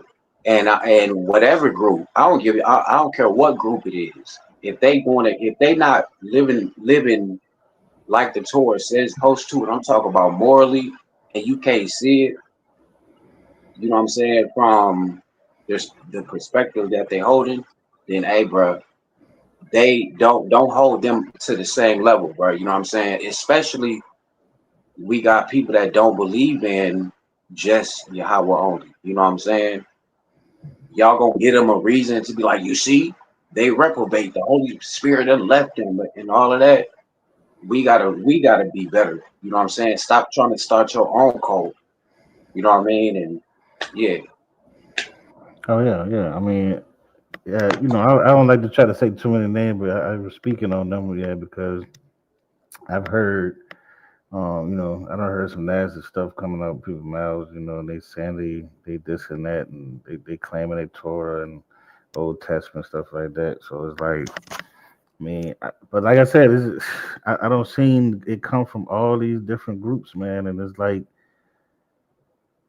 like I don't know if it's agenda, if agents have been put over here, and or you know, or what, where these people coming from, man, but yeah, but it's just like somebody who's really trying to push truth and really trying to teach is so hard, but these people who are so disrespectful and just what I mean, and just it's just nasty. They have people following them, and it's like And what happens is when the stuff like this happen, people follow these type of people. What happens is people who's trying to get in that position and trying to get followers like them, they feel like they have to do stuff like they doing, and that's the problem that I fear of, next generations, because a lot of these people don't have real information, man. A lot of these people not really putting information. They're not really talking about nothing. I mean, that matters to me. You know what I'm saying? So it's like I said, when I talk about stuff, I talk about like when I do a lot of stuff, man. I deal with a lot of stuff on the streets too. Like I talk to molest victims, I talk to rape victims. I do a lot of history. I go to the historical sites. I take my son with me. I take my homies from the hood. I teach the Bible. I sit down with my brothers and stuff, and I'm teaching them the Bible. Yeah, Vakar, like people like Vakar and like my homies from the hood. I send them information. They always tell me, man, send me information. What you think about this? I don't try to force nothing on them. When I talk to a person, I always tell people, when I talk to a person, I always, I always make sure they want to learn. So they want to know something. I don't want to push nothing on you. I can give you information and show you which way to go. You know what I mean? You want to come back, ask. You want to build on it. And that's why I tell people I don't do a lot of debating, man. It ain't that I don't like debating. I think debating is good when you're debating real topics and people learn something from it. That's where I think debating supposed to come from. You know what I mean? But I rather just build. I rather both of us come up here, even if I don't agree with something. If I believe in the God and you are Christian and we don't have the same beliefs, I can still sit with you. I can still talk with you. You know what I'm saying? On my shows, I have all type of people. I mean, only people I don't really deal with like Satanists, stuff like that. They can kick rocks, but any other people, you know what I'm saying? I could talk to them. I ain't got to argue with them. We could build. You know what I'm saying? We could talk. That's just what I want to do, because what I believe and what you believe ain't gonna stop nothing. It ain't gonna help our people. It's just not. You know what I'm saying? What's gonna help our people is understanding that we in trouble right now. That we need to do something. We as our next generations is in trouble, man. Like people say they not, but I don't know what they saying. But what I see as far as history, religion, as far as believing in God, as far as understanding the history. I mean, I had to argue with a person who was telling me, why should I care about the people before me? And I said, you talking about the people to the? Right? I mean, people talk about say segregation. We could talk about that all if they want to, but the reason you're doing the stuff you can do today is them people risk their freedom and I mean risk their lives and freedom to do it to get to where you at. Listen, every place didn't have Black Wall Street. Every place was not had great black community. That's a lie. See what I'm saying? When I talked to my mama, she told me, she said we didn't want to go to them white schools. She said them white schools was messed up. Our books was messed up. And we told them we wanted to have the equal stuff that they had, and what they did is they closed our schools up and forced us into these white schools. And then these white people didn't want us in them schools.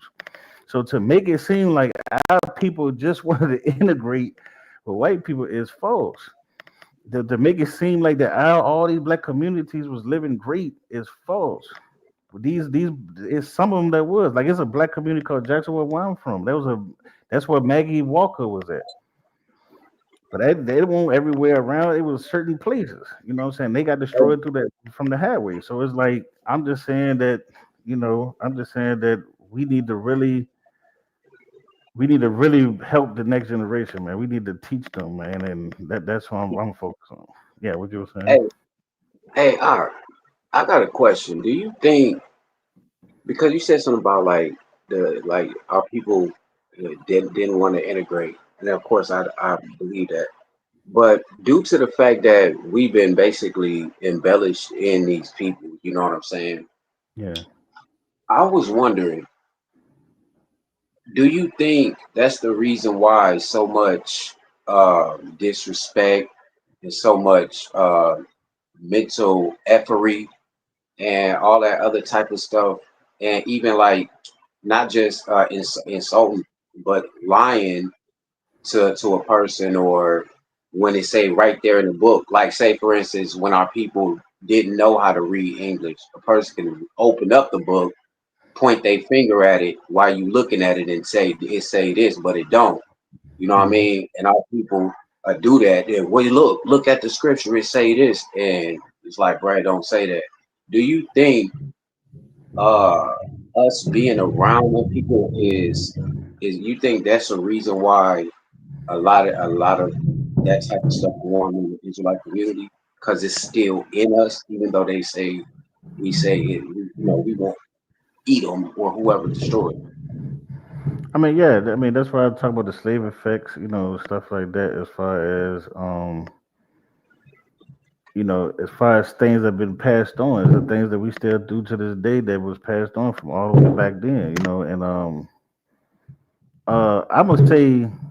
I'm gonna say as far as this, they were doing that, yeah, because when you go to the Virginia Museum, they did teach that way when they like read the New Testament, they taught it in a way not exactly as the New Testament taught it.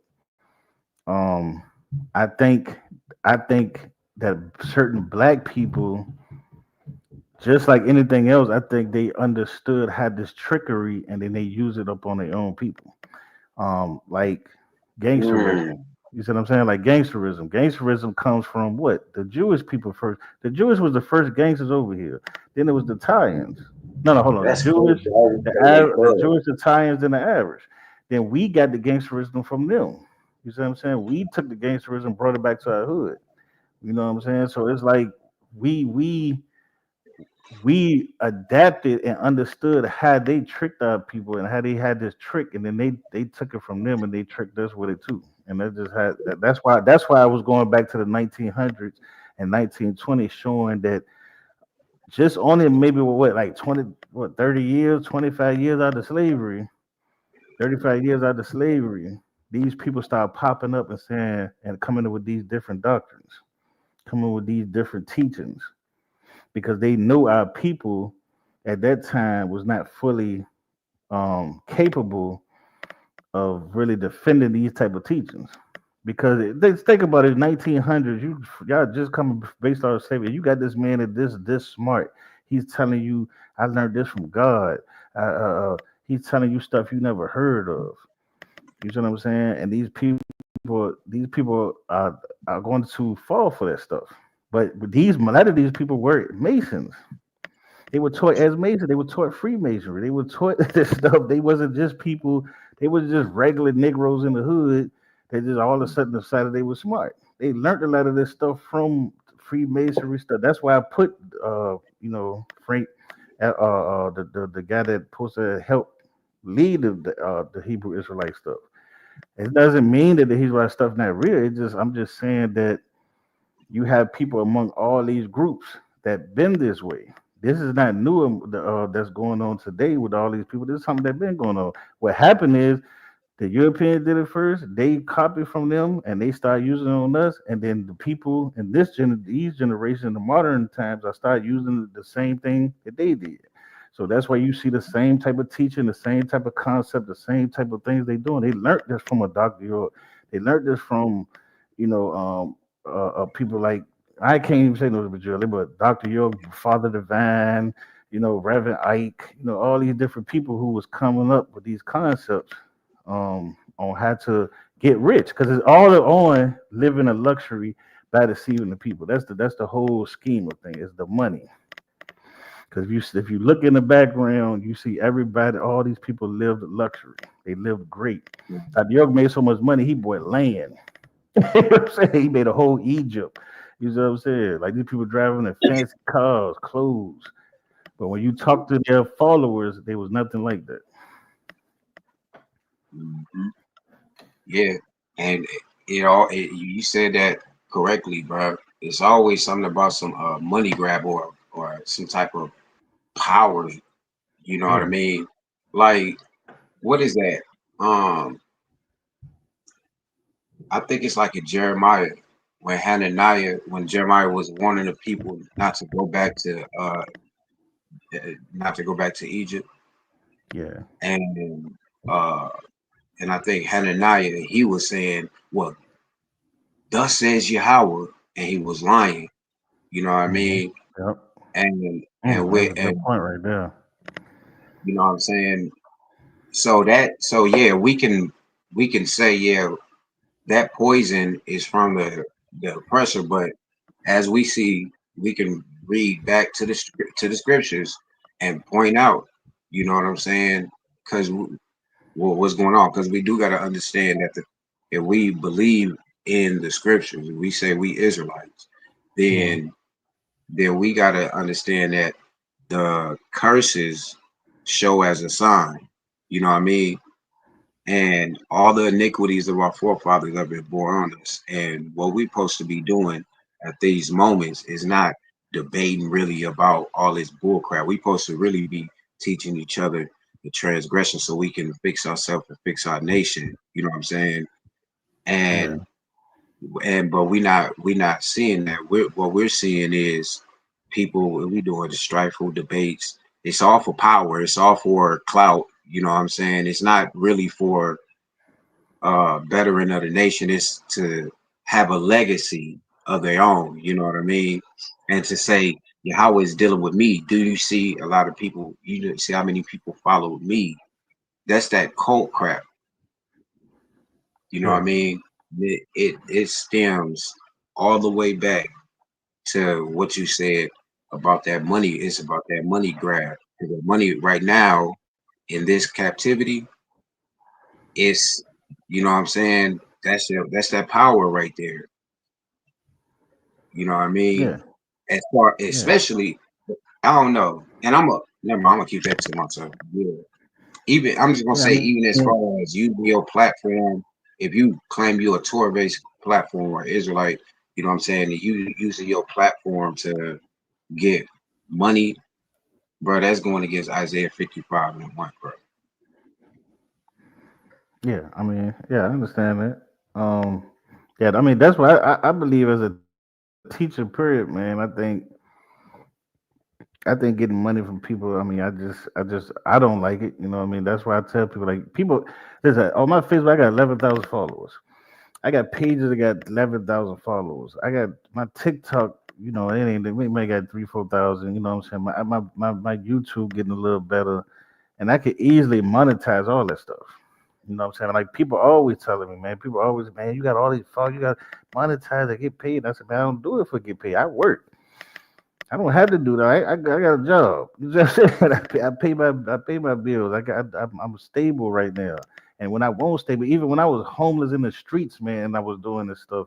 I didn't try to get money because I'm not gonna disrespect the Most High for doing that. That's just how I feel. You know what I'm saying? I'm not gonna tell nobody else what they should do. You know, I'm not one of the people that try to go and say, oh, this and this and no. You gotta because I gotta worry about myself so much and trying to focus on people that I love. You know what I'm saying? I can't. You can't. The one thing I learned as an older person, you're not gonna change people that don't want to change. You're wasting your time talking to people that don't want to listen. You see what I'm saying? You should focus on people that's in your circle that you can talk to that wants to learn from you because I've seen plenty of times where people are talking to this person, trying to teach this person something. This person not listening, but behind him, this person said, teach me, but he's so focused on the person that's not listening. So when you're focused on people and wasting your time on other people, you have other people that want to hear from you. So you need to focus more on the people who wants to hear it, the people who want to listen. I ain't wasting my time no more on people who want to listen. That's why I don't push it on people. You know what I mean? I don't go if I don't deal with you, I'm not gonna deal with you. If I don't like you, I tell people I don't like that person. I ain't messing with them. You know what I'm saying? People I get mad mean, why you don't like them. I just don't like them. If I don't, once I don't like you, I don't like you. And I'm not gonna deal with you. You know what I'm saying? I'm gonna stay away from you. If I don't like being in this group, I'm gonna leave this group. If I don't like, you know what I'm saying? I'm not gonna argue with you, fight with you for what? Half of us ain't even nowhere near each other. Nobody not gonna do nothing. I'm from the street, so it's pointless of arguing with somebody on the internet all day. You're not gonna do you all the way in New York. I'm in Virginia, or you in Florida, and this motherfucking California. You're not gonna do nothing to each other. Who gonna waste their time going all the way across states to do stuff? So there's no use of getting that personal to where to where it get like that. If I don't deal with you, I'm just gonna leave you alone. You know what I'm saying? My But focus on my son, my little homies, the people that live in the hood with me, my family members. You know, that's the people I try to teach. see, if you were right, if we supposed to be righteous people, we that stuff shouldn't even be seen from our from the congregation. You know what I mean? We shouldn't be seeing beefs with the black sector and all of this. If anything, the black sector should be coming to the Israelites. You know what I mean? Like, okay, All right, foundation let it me is. ask you something. Let me ask you something, right? All right, so you believe every black person is Israelite, right? In Nah, America. No, I'm talking about nah, America. All nah. right. Okay. All right. So the people that you do, I who so who do you believe as Israelites in America? That's far. Do you believe the American Negro that came uh that's came from generation of slavery? That's the Israelite. I mean, I Well, don't want you to go deep. I don't want you to deep into it. 'Cause no, this is not honestly, really.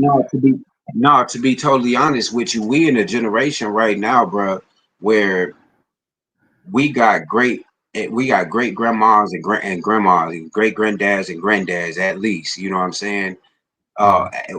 we should at least be able to trace our great grandfather and what they was.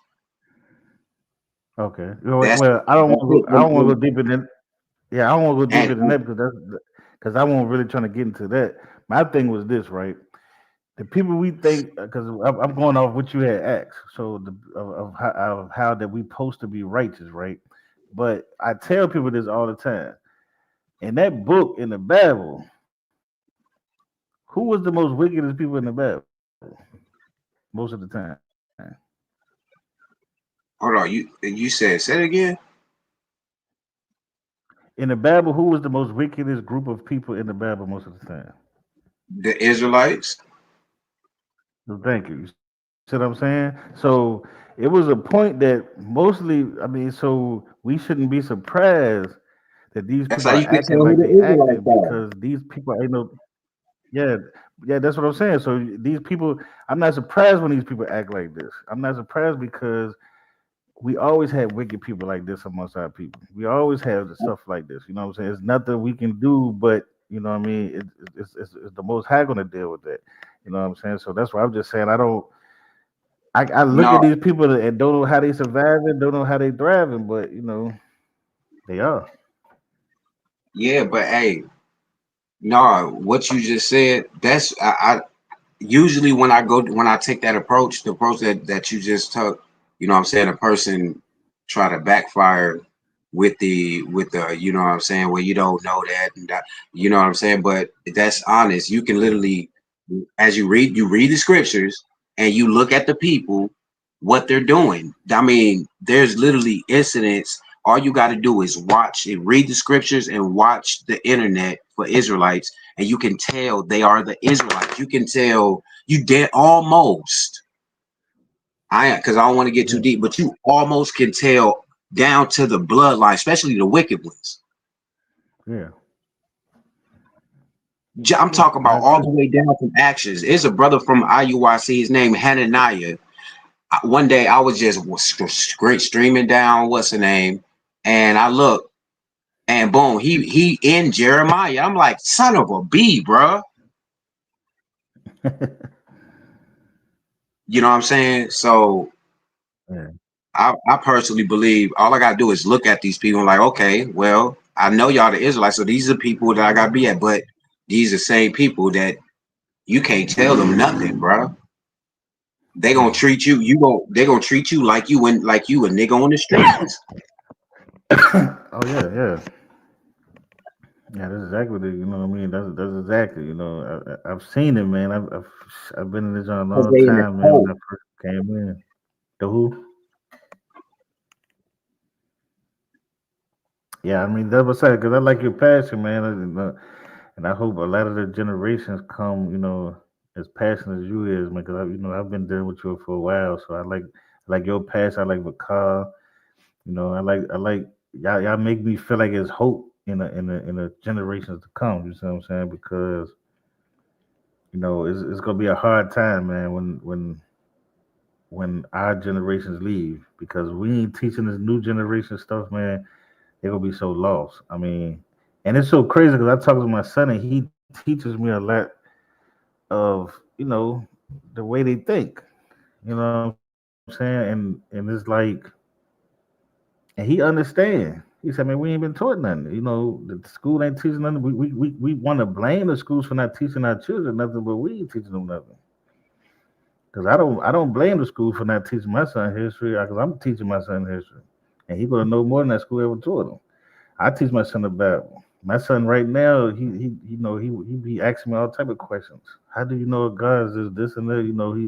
He want to know. Me and my friends be talking. I have young dudes call. I had one dude call me up. He was like with three other people, man. He was like, man, teach these people about the Bible. And I said, look, I'm not gonna teach you nothing. I'm gonna answer questions you had to ask. We could build. You have questions. I said, but I want y'all to read yourself. I don't want you to come to me and hang on my every word because I'm a human. I don't know everything.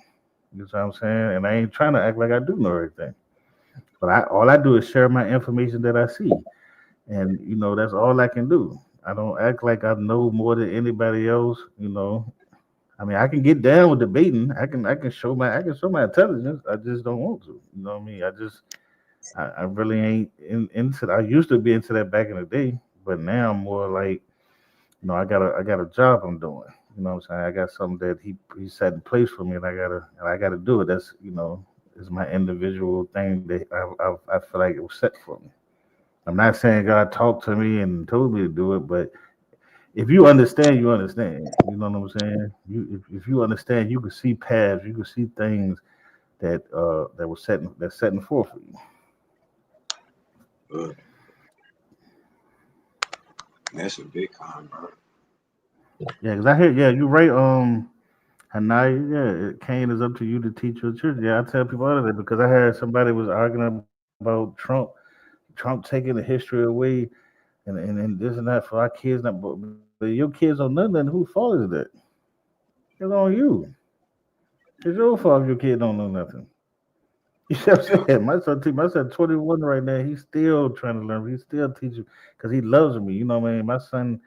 My son, man, I can lead my son the wrong way or the right way. You know what I'm saying? But I'm trying to lead him the right way, and that's what I'm doing. And I'm trying to teach him, and I push a history on him. I just took him to the slave trail. I got a video of me taking him to the slave trail where the slaves walked in Virginia. You know what I'm saying? I'm walking with him. I'm talking to him. I'm asking him questions. What is this? What is that?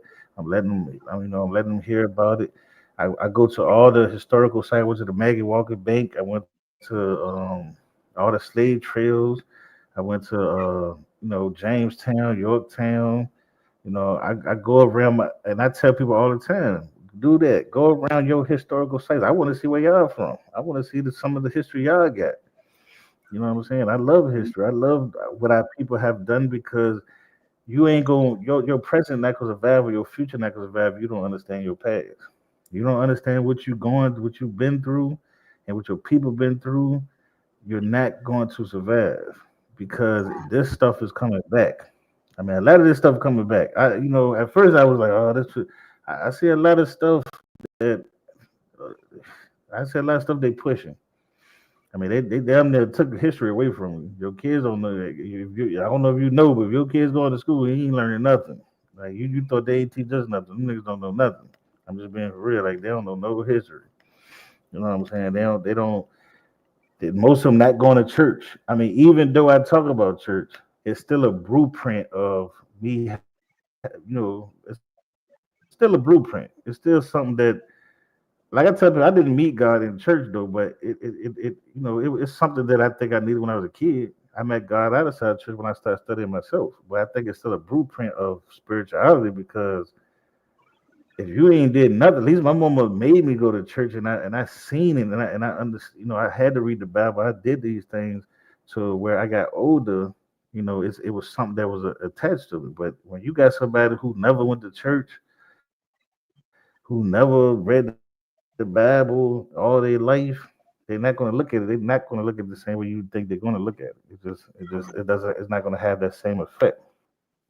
So I think a lot of that stuff does matter. You know what I mean? Unless you're gonna start them off what you know now, and not take them to church school and just teach them and set them down to teach them. You know what I mean? But you got to be willing to do that, and you got to be willing to let them ask questions and don't push nothing on them. You know what I mean? Because this generation, they not gonna learn from you. They gonna learn online, and they gonna learn from these cult leaders. They gonna learn from these people that don't know nothing and teaching bull, and they gonna learn that stuff from them. You see what I'm saying? And most of them gonna go. They not even going. Matter of fact, they not even go to these cult leaders. They going to rappers. They going to that's their leaders. You see what I'm Con, saying? Like if you ask a youngin about Malcolm X, Marcus Garvey, nobody they ain't gonna know nothing. But if I say something about Little Dirt, they know his whole life. They know who his baby mama is. How many times he been locked up. They know this and that about him. You know what I mean? So that's when it become dangerous. Like because if you don't know, if you, I mean, and then, what's really scary? It's black people out here that's telling you that you shouldn't care about your history. And that's the scariest thing that I see. It's black people. I'm gonna name one person, Chief X, right? When I heard him talking, he talks from a because I think the biggest mistake our people have became as politicians, man. When people start saying I'm a liberal, and I'm a this and this and that, I think that's the worstest thing because it's like you split yourself up into politics, man, and now it's like you from an area you might ain't go through the same stuff I've been through, but now you trying to tell me how I should think. You trying to tell me that I ain't never been impressed because you haven't. No, you haven't been impressed, but I've seen it. I've seen police handcuff us because we were black in the hood. I've seen racists try to shoot my brother and shoot me because they the KKK member. We've had letters from the KKK members saying they was coming out in the hood and we was getting ready for them. So I've seen this stuff. This ain't nothing that I learned from my mother and generations ago, and we just reading history. I've seen this stuff. I've been through it. You know what I'm saying? So they don't know what they're talking. When they talking that stuff, they don't know what they're talking about.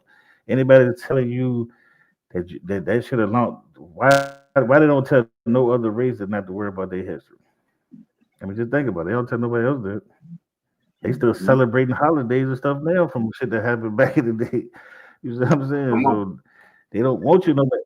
You know why they don't want you to know about their history? Because I told people before, and this was somebody said in Virginia, and it made sense. Because these kids, when they go into them classrooms and they had to teach them the history of what happened to us, they're going to see their grandparents, they're going to see their great grandma, they're going to see their great aunt, they might see their mama. You see what I'm saying? They gonna see pictures. They gonna see pictures of their mama throwing stuff and spitting on these people because they wanted to go to school, or beating up these people because they tried to go into they eating the same restaurant as them. They don't want to see that. So what they did is they took it out, and and that is just a terrible thing. Hey, the worst thing that you could do to these people is teach your children. You know what I'm saying? Yeah, And like personally, I okay, so my mom was she was a pastor, you know what I mean? So it's needless to say, with me being in church, you know what I'm saying, I was kind of hip and more hip to the scriptures, you know what I'm saying? Now that don't mean I wasn't in the streets and stuff like that, but I knew even while I was in the streets, I knew how to it was like I knew how to move more I knew how to move more witty than other people. You know what I'm saying? Because I knew how to yeah, either control certain situations or anger, just knowing certain scriptures. But with me being not a, what they call a spiritual person or whatever, I just was like, whatever, it's a good book or whatever. You know what I'm saying? Just like what is that book? The 50 laws of power or whatever. You know what I'm saying? So yeah. coming into the Israelite community though with a clean slate and as oh wow. So this was the reason why I was so attracted to this book because it got my ancestors in there. You know what I mean? It has prophecies and stuff in it, right? So I had to come with a whole nother mind frame. But one thing that did stick to me always was reading for myself. You know what I'm saying? Yeah. My mother and my stepdad, they wouldn't like they would be teaching it in church, but by the time they already went to church, I already heard the lesson and I had to go give my own breakdown. You know what I'm saying? Yeah. So with that being said, bro, it's like coming into the Israelite community, I see that one thing that stuck with me was reading for myself. My mama taught Hmm. me that. And with her Yeah. teaching me that, I teach that to my children. You know what I'm saying? Yeah, we might go over scripture, but my children they gonna read for themselves. My family they gonna read for themselves, and that's why I try to tell people, you know what I'm saying, read for yourself, because then you're teaching yourself and your family as well, the ones that are around you. And this is a thing when you it's not even an experiment, but when you have people that on the same page, like, no, I'm not listening, no man. I'm reading this book says this. I'm reading it the chapter from the verse to the verse, you know what I mean? And you ain't study with it, I ain't study with you, you ain't study with me, and we meet and we come to the same conclusion. Well, we know, well, this is the solution. Studying for ourselves and teaching our children what we learn. And then knowing that our children will increase that knowledge as time go on. Yeah. You know what I mean? And now we getting into, if you don't teach your children, you must hate them, right? Hmm. Because you must got some type of fear that they're gonna take your knowledge and increase it, or take your knowledge and find something that was wrong and can fix it. Yeah. You know what I mean? That's like a Saw mentality, even though Dewar wasn't his son, is still that type of mentality. You know what I mean? Yeah. So teaching your children, and then guess what? That keeps them out of the cult mentality and more into a family and self based reality. You know what I'm saying? Oh yeah. They're not basing themselves off feelings and what the majority say, or what everybody else gonna say. They're going to base upon the premises of what's being presented and what should be. You know what I mean? Hmm.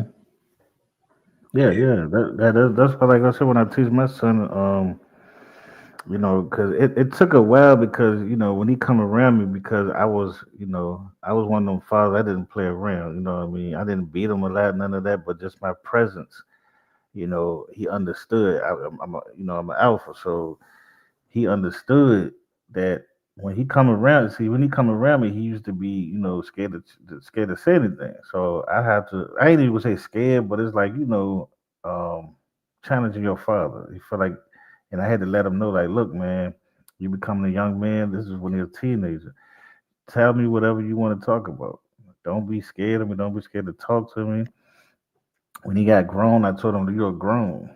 You know what I'm saying? You have your own man. If you don't like something I say, you don't like something I do, to talk to me. It's a difference between disrespectful to me, though. You know what I mean? He ain't never been different. He ain't never cussed at me. He never did none of that. But I don't want him to feel like I'm a type of cult leader to where you can't chime, you can't tell me that, oh, I don't think that's right, or I felt something you told me that was right, that was wrong. No, because I'm still learning. I'm gonna learn until I die. And that's just how I look at it. I'm never going to be one of my sayings is this: if you think you know everything, you know nothing, right? You know nothing. Even science tells you, even history tells you, even these scholars, anything you go to, they tell you they cannot make it just a straight fact, because they might find something new. They might find something, so they always updating. You should be always updating. You know what I'm saying? You should not be selfish.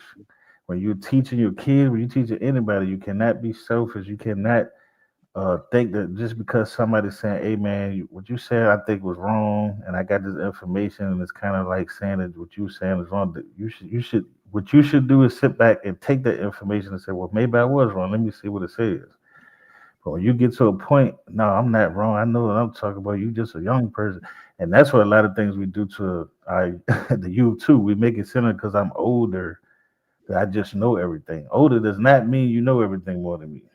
Older means you have certain experiences in life that you might can give to me, but it does not mean you know everything. You know what I mean? So, because I was always taught to respect elders, but I say elder doesn't mean you older than me. See, that's what people. I don't care if you 7 years old. That don't make you my elder. My elders are people who taught me. My elders are the people who gave me wisdom. My great uncle. You know what I'm saying? Don't just think because you older than me, I supposed to just respect you as an elder and you could talk any type of way or you could say or just teach me and I gotta listen to you. No, I'm not gonna disrespect you if you don't disrespect me. But what I'm saying is if we talking about if we talking about fixing a car, right? You ain't never fixed a car just because you 7 years old. That don't mean you know more than the car than me. You might ain't never touched the car. I mean, you just now if you've been a mechanic for 50 years, yeah, I'm gonna sit back and listen to you. You see what I'm saying? So it's like it's a difference. So people think it's because I'm older and you're younger that I know everything. No, I don't know everything. And my son might find some stuff I don't know, and he can come to me and teach me some stuff, and I might learn from him. And that's how a teacher. That's how a teacher. Our teacher is the best. That's my second thing. Our teacher is the best student. I'm always learning. I'm willing to learn. I'm willing to update. That's the main thing. Willing to update. Yes, sir.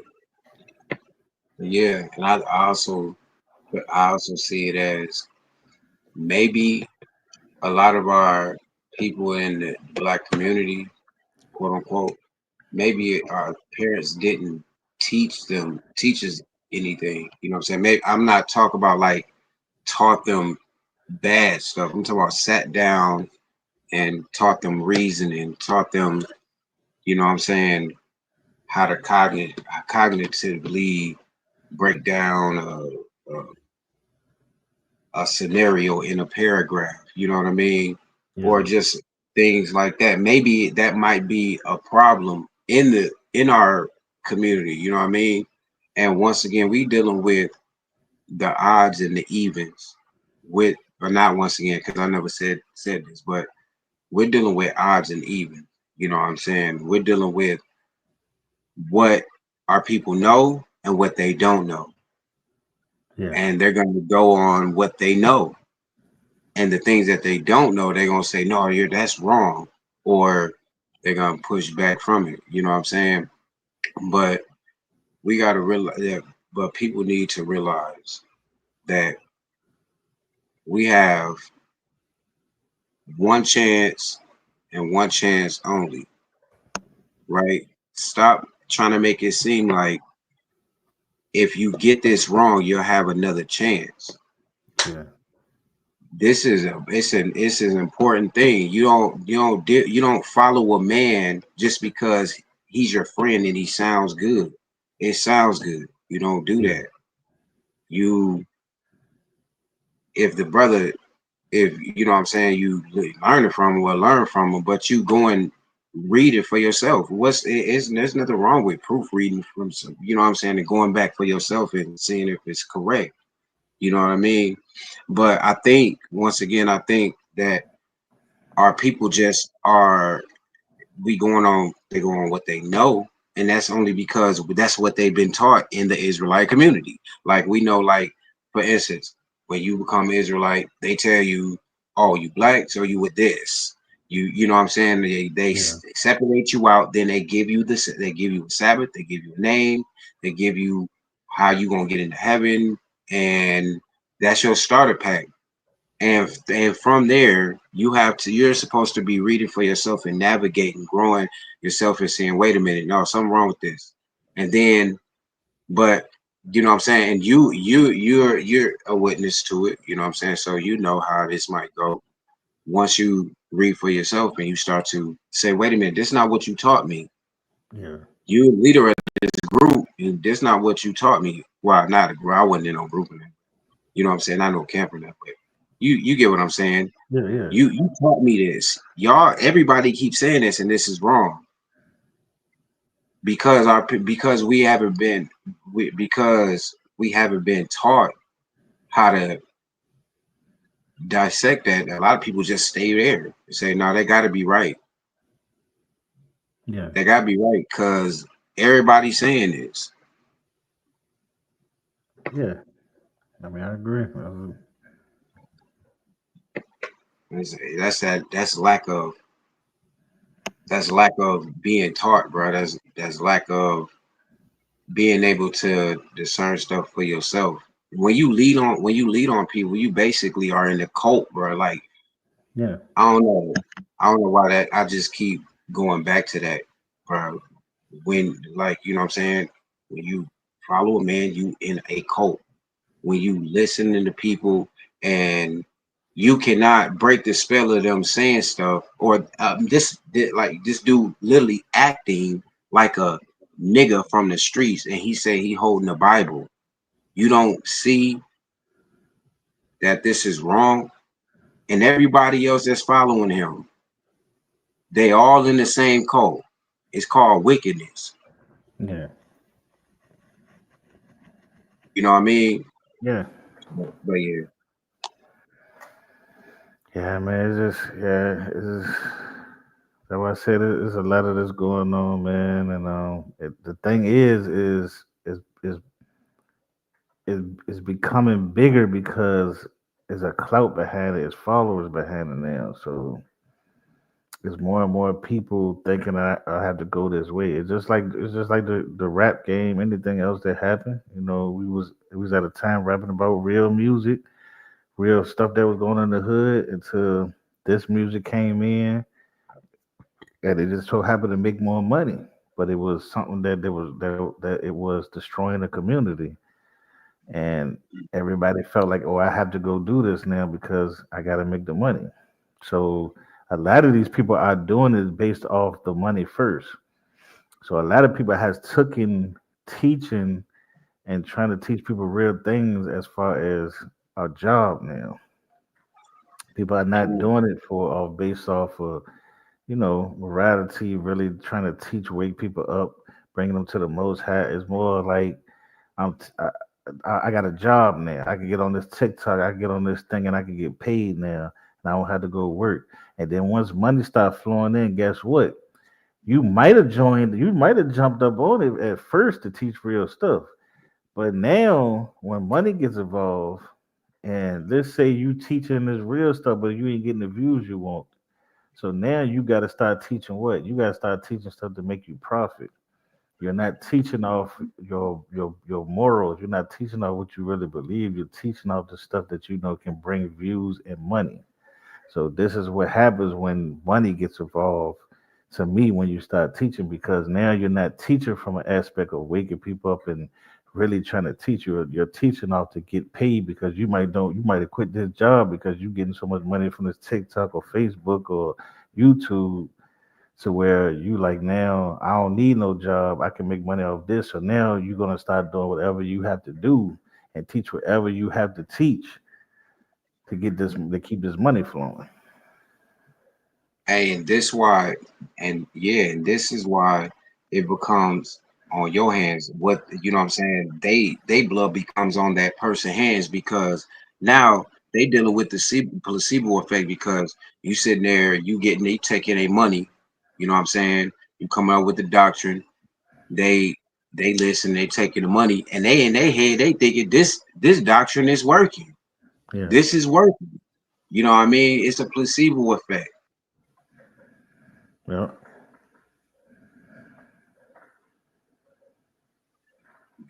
That's all I had. I just wanted to chime in on that. Yeah. Yeah. I'm glad you came up though. You know what I mean? I know this topic is real sensitive to a lot of people, man. I'm not because, and that's why I didn't make it to where I'm just bashing certain people. I just, put the information in front Because if you is a part of that stuff, man, I just want you to see what the symptoms is, and maybe it can help you get out of it. You know what I mean? Because I don't. A lot of people don't know they in these cults. A lot of people don't know they have a cult leader, and if you do, I just hope you wake up to it because it's before it's too late. Because it's still around. This is not an old thing. This is not something that just because they locked Nature Boy up is gone. It's many people like Nature Boy that might ain't just come out the blue yet. He might ain't get as popular yet. It's a lot of these people around. So we got to be careful because this community, man, our communities are, and it's already been in danger for the longest time. But it's the stuff I see that's coming ahead. I just, man, I mean, just from the music, from the way people. I mean, it's women out here accepting. They are accepting that they're a whore now. There's women out here that saying, there's like normal women are saying, "Okay, I'm a hoe." I accept in there. It's you know what I'm saying. There's guys out here that say, "I'm a killer." Yeah, I kill people. I mean, it's becoming that the wickedness is becoming normal to where it's accepted in the society now. That people's not even looking at it as a bad thing. You know what I mean?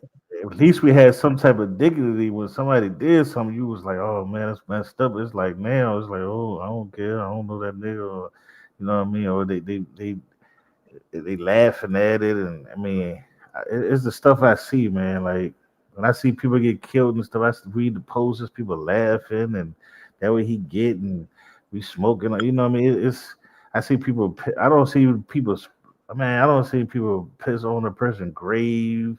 I mean, it's man, the stuff I see. I'm like this shit is getting dangerous. Like it's getting to an era like I fear for my son. You know what I mean? That's why I'm trying to teach so much and get him to understand, man. Don't even put your foot close to that line because it's not worth it. And that's why when I grew up with him, I mean, when he grew up with me, I let him see. I let him see when I was homeless. I let him see when I was succeed. I let him see everything I've been through in life.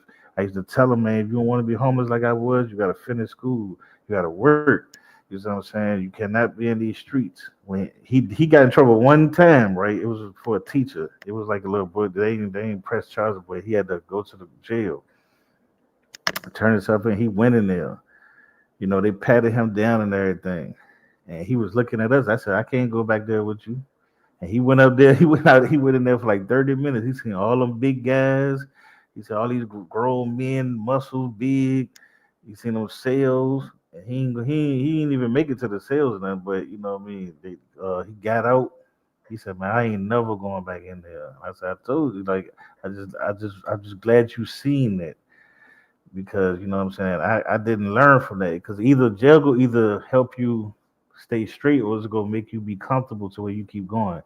I was a person that got comfortable when I went to jail at my first time going to jail was 15 juvenile life. I was facing juvenile life. You know what I'm saying, and after I went to that jail, I would, you had a little fear of what this happened. When you went in there, you see, though, I can handle myself in there. It ain't like that. It made me more of a criminal because I'm like, shit, I can keep going in there. Jail ain't nothing. You know what I'm saying? I knew how to survive, but it got to a point where I got tired of it. You know what I mean? I got locked up like 17 times in 1 month before. You know what I'm saying? So it's like I got tired of that stuff. You know what I'm saying? So I come from a background to where my people look up to me because they seen where I was at. They surprised I'm alive. They surprised I'm thriving. They surprised I'm working. I'm out of trouble. You know what I mean. So a lot of people say I aspire them, and that's why I want. I said that's great because if I aspire you in the streets, I want to aspire you in real life. I want to let you know that that shit we was doing was stupid. It shit don't mean nothing. You see what I'm saying? It doesn't mean nothing. Like all that stuff I did in the street ain't help me do nothing. You know what I'm saying? So it's just to the point where we gotta teach the youth don't understand the consequences, what I'm trying to say. And it's sad because a lot of they don't have a lot of time to be like, okay, I went to jail. I don't like this. I need to go out. It's now to the point where their first charges they getting is getting murder charges. They getting killing is killing, and now they going to jail for 20 years, 30 years. And now they in there like, oh man, I shouldn't have did this, and it's too late.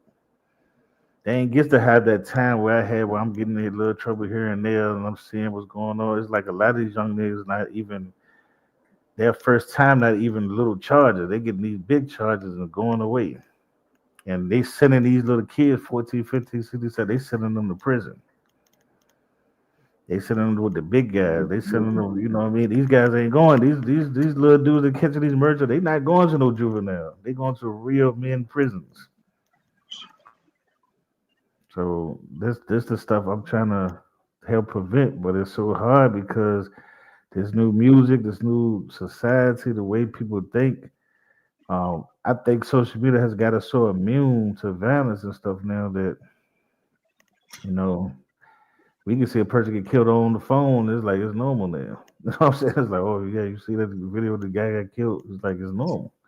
You know what I'm saying? And, yeah, I Welcome to don't know. paradise. Yep. Yeah, bro. That's yeah. You on point with that though. I just wanted to chime in on that because I ain't gonna lie, that's been on my a lot of stuff that I heard have been on my mind. I'm gonna go back and double down and listen. You know what I'm saying to the rest of it. Thanks for Oh, having me okay. on. Yeah. All right. That's what's up. Yeah. You wanna say anything before we go? No, Last. no, that's it. Hey, I do got something to say. Stop Yeah. following man, y'all. Straight up, bro. Keep your Yahweh on your mind. Y'all sitting around here waiting for a man to give y'all the answers when it's right there in the book. Not only it's in the book, it's in your mind. You gotta search for the Most High yourself. Search for the deliverance of your people getting up out this land. Don't forget, we are not promised to stay here. Y'all worried about the world ending. We should be worried about our deliverance. You know what I'm saying? Read Hosea, read Zephaniah, read these chapters, read them chapters as showing our deliverance. You know what I'm saying? That's it, man. I pray the most I bless y'all, keep y'all in perfect peace. Hey, smash an idol. Shalom. Are you still here, Kareem?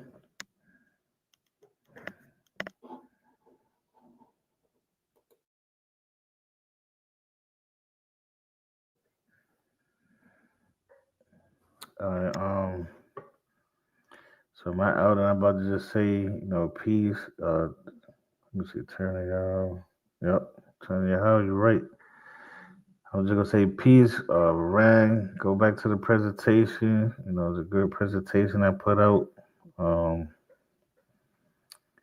I'm gonna bring some more stuff on here. I'm trying to build with people. Hit me up. Like I said, Eric Trueheart Facebook. Eric the Mad Scientist YouTube. Eric the Mad Scientist TikTok. Trueheart 30 Instagram. You know, I love building with people. I love spreading information. Even doing community work. I love doing anything. You know what I'm saying? Just to help out.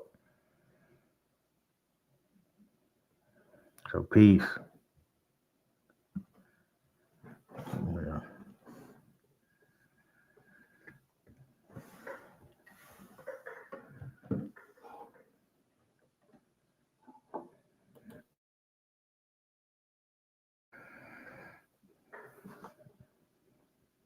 Still around, Kareem?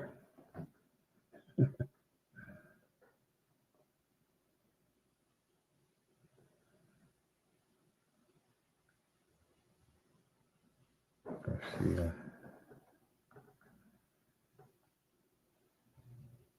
Oh man, how many people get on here? Piece of Smash, piece of Hanaya, Digital Black Man. Everybody that came to join. Salaya, Benyal, even Apollo B. Peace to y'all.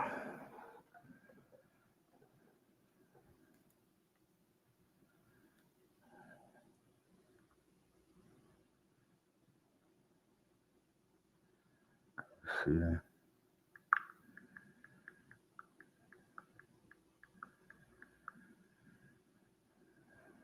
Let's see some comments. And oh shoot.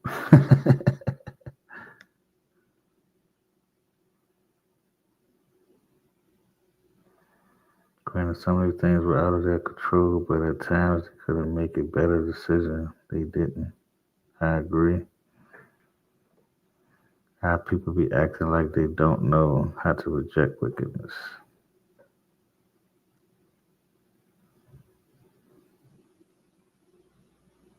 Okay.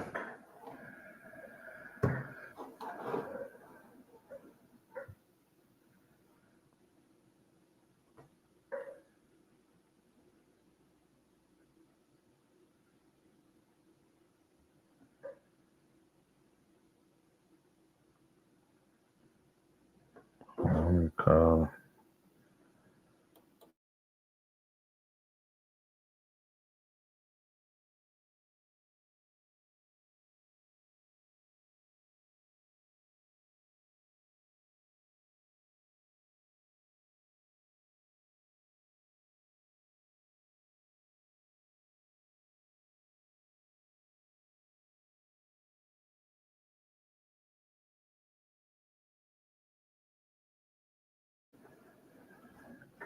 Let me stay on this. Uh-oh. How people. Yeah, well, thanks to Smash Out for coming on. Anybody else got anything to say? I'm waiting.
I forgot to say, make sure to stay cool if you're in the Midwest area. I don't know what's going on with the weather, but y'all stay cool. What's the temperature in the Midwest?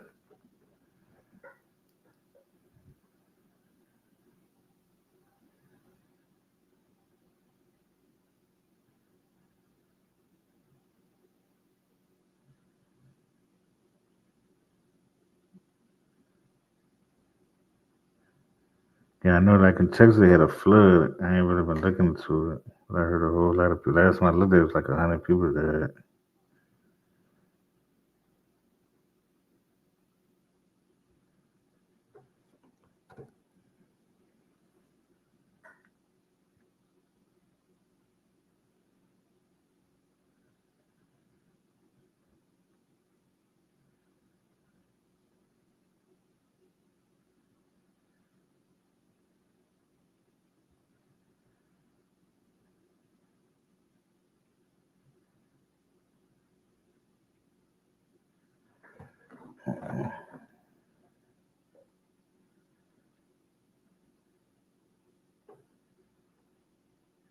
Right now it's straight, but the next few days is revised to be a heat wave. It's supposed to be a heat wave. Oh, okay. Yeah, we get a lot of stuff coming from the Midwest down here too. So if there's one up there, it might be coming to where I'm at.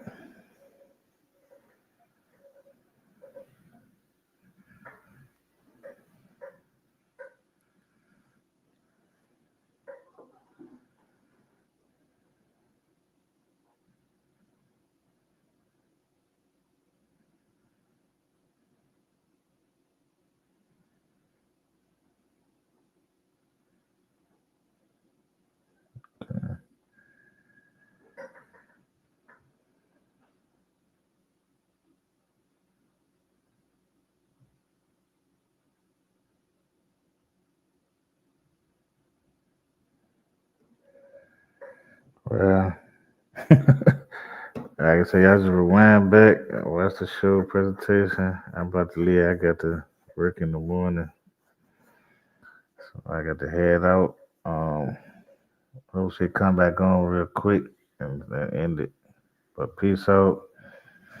You know, you can rewind. It's a good presentation I put out here. We'll be back soon with some more information. All right. Peace out.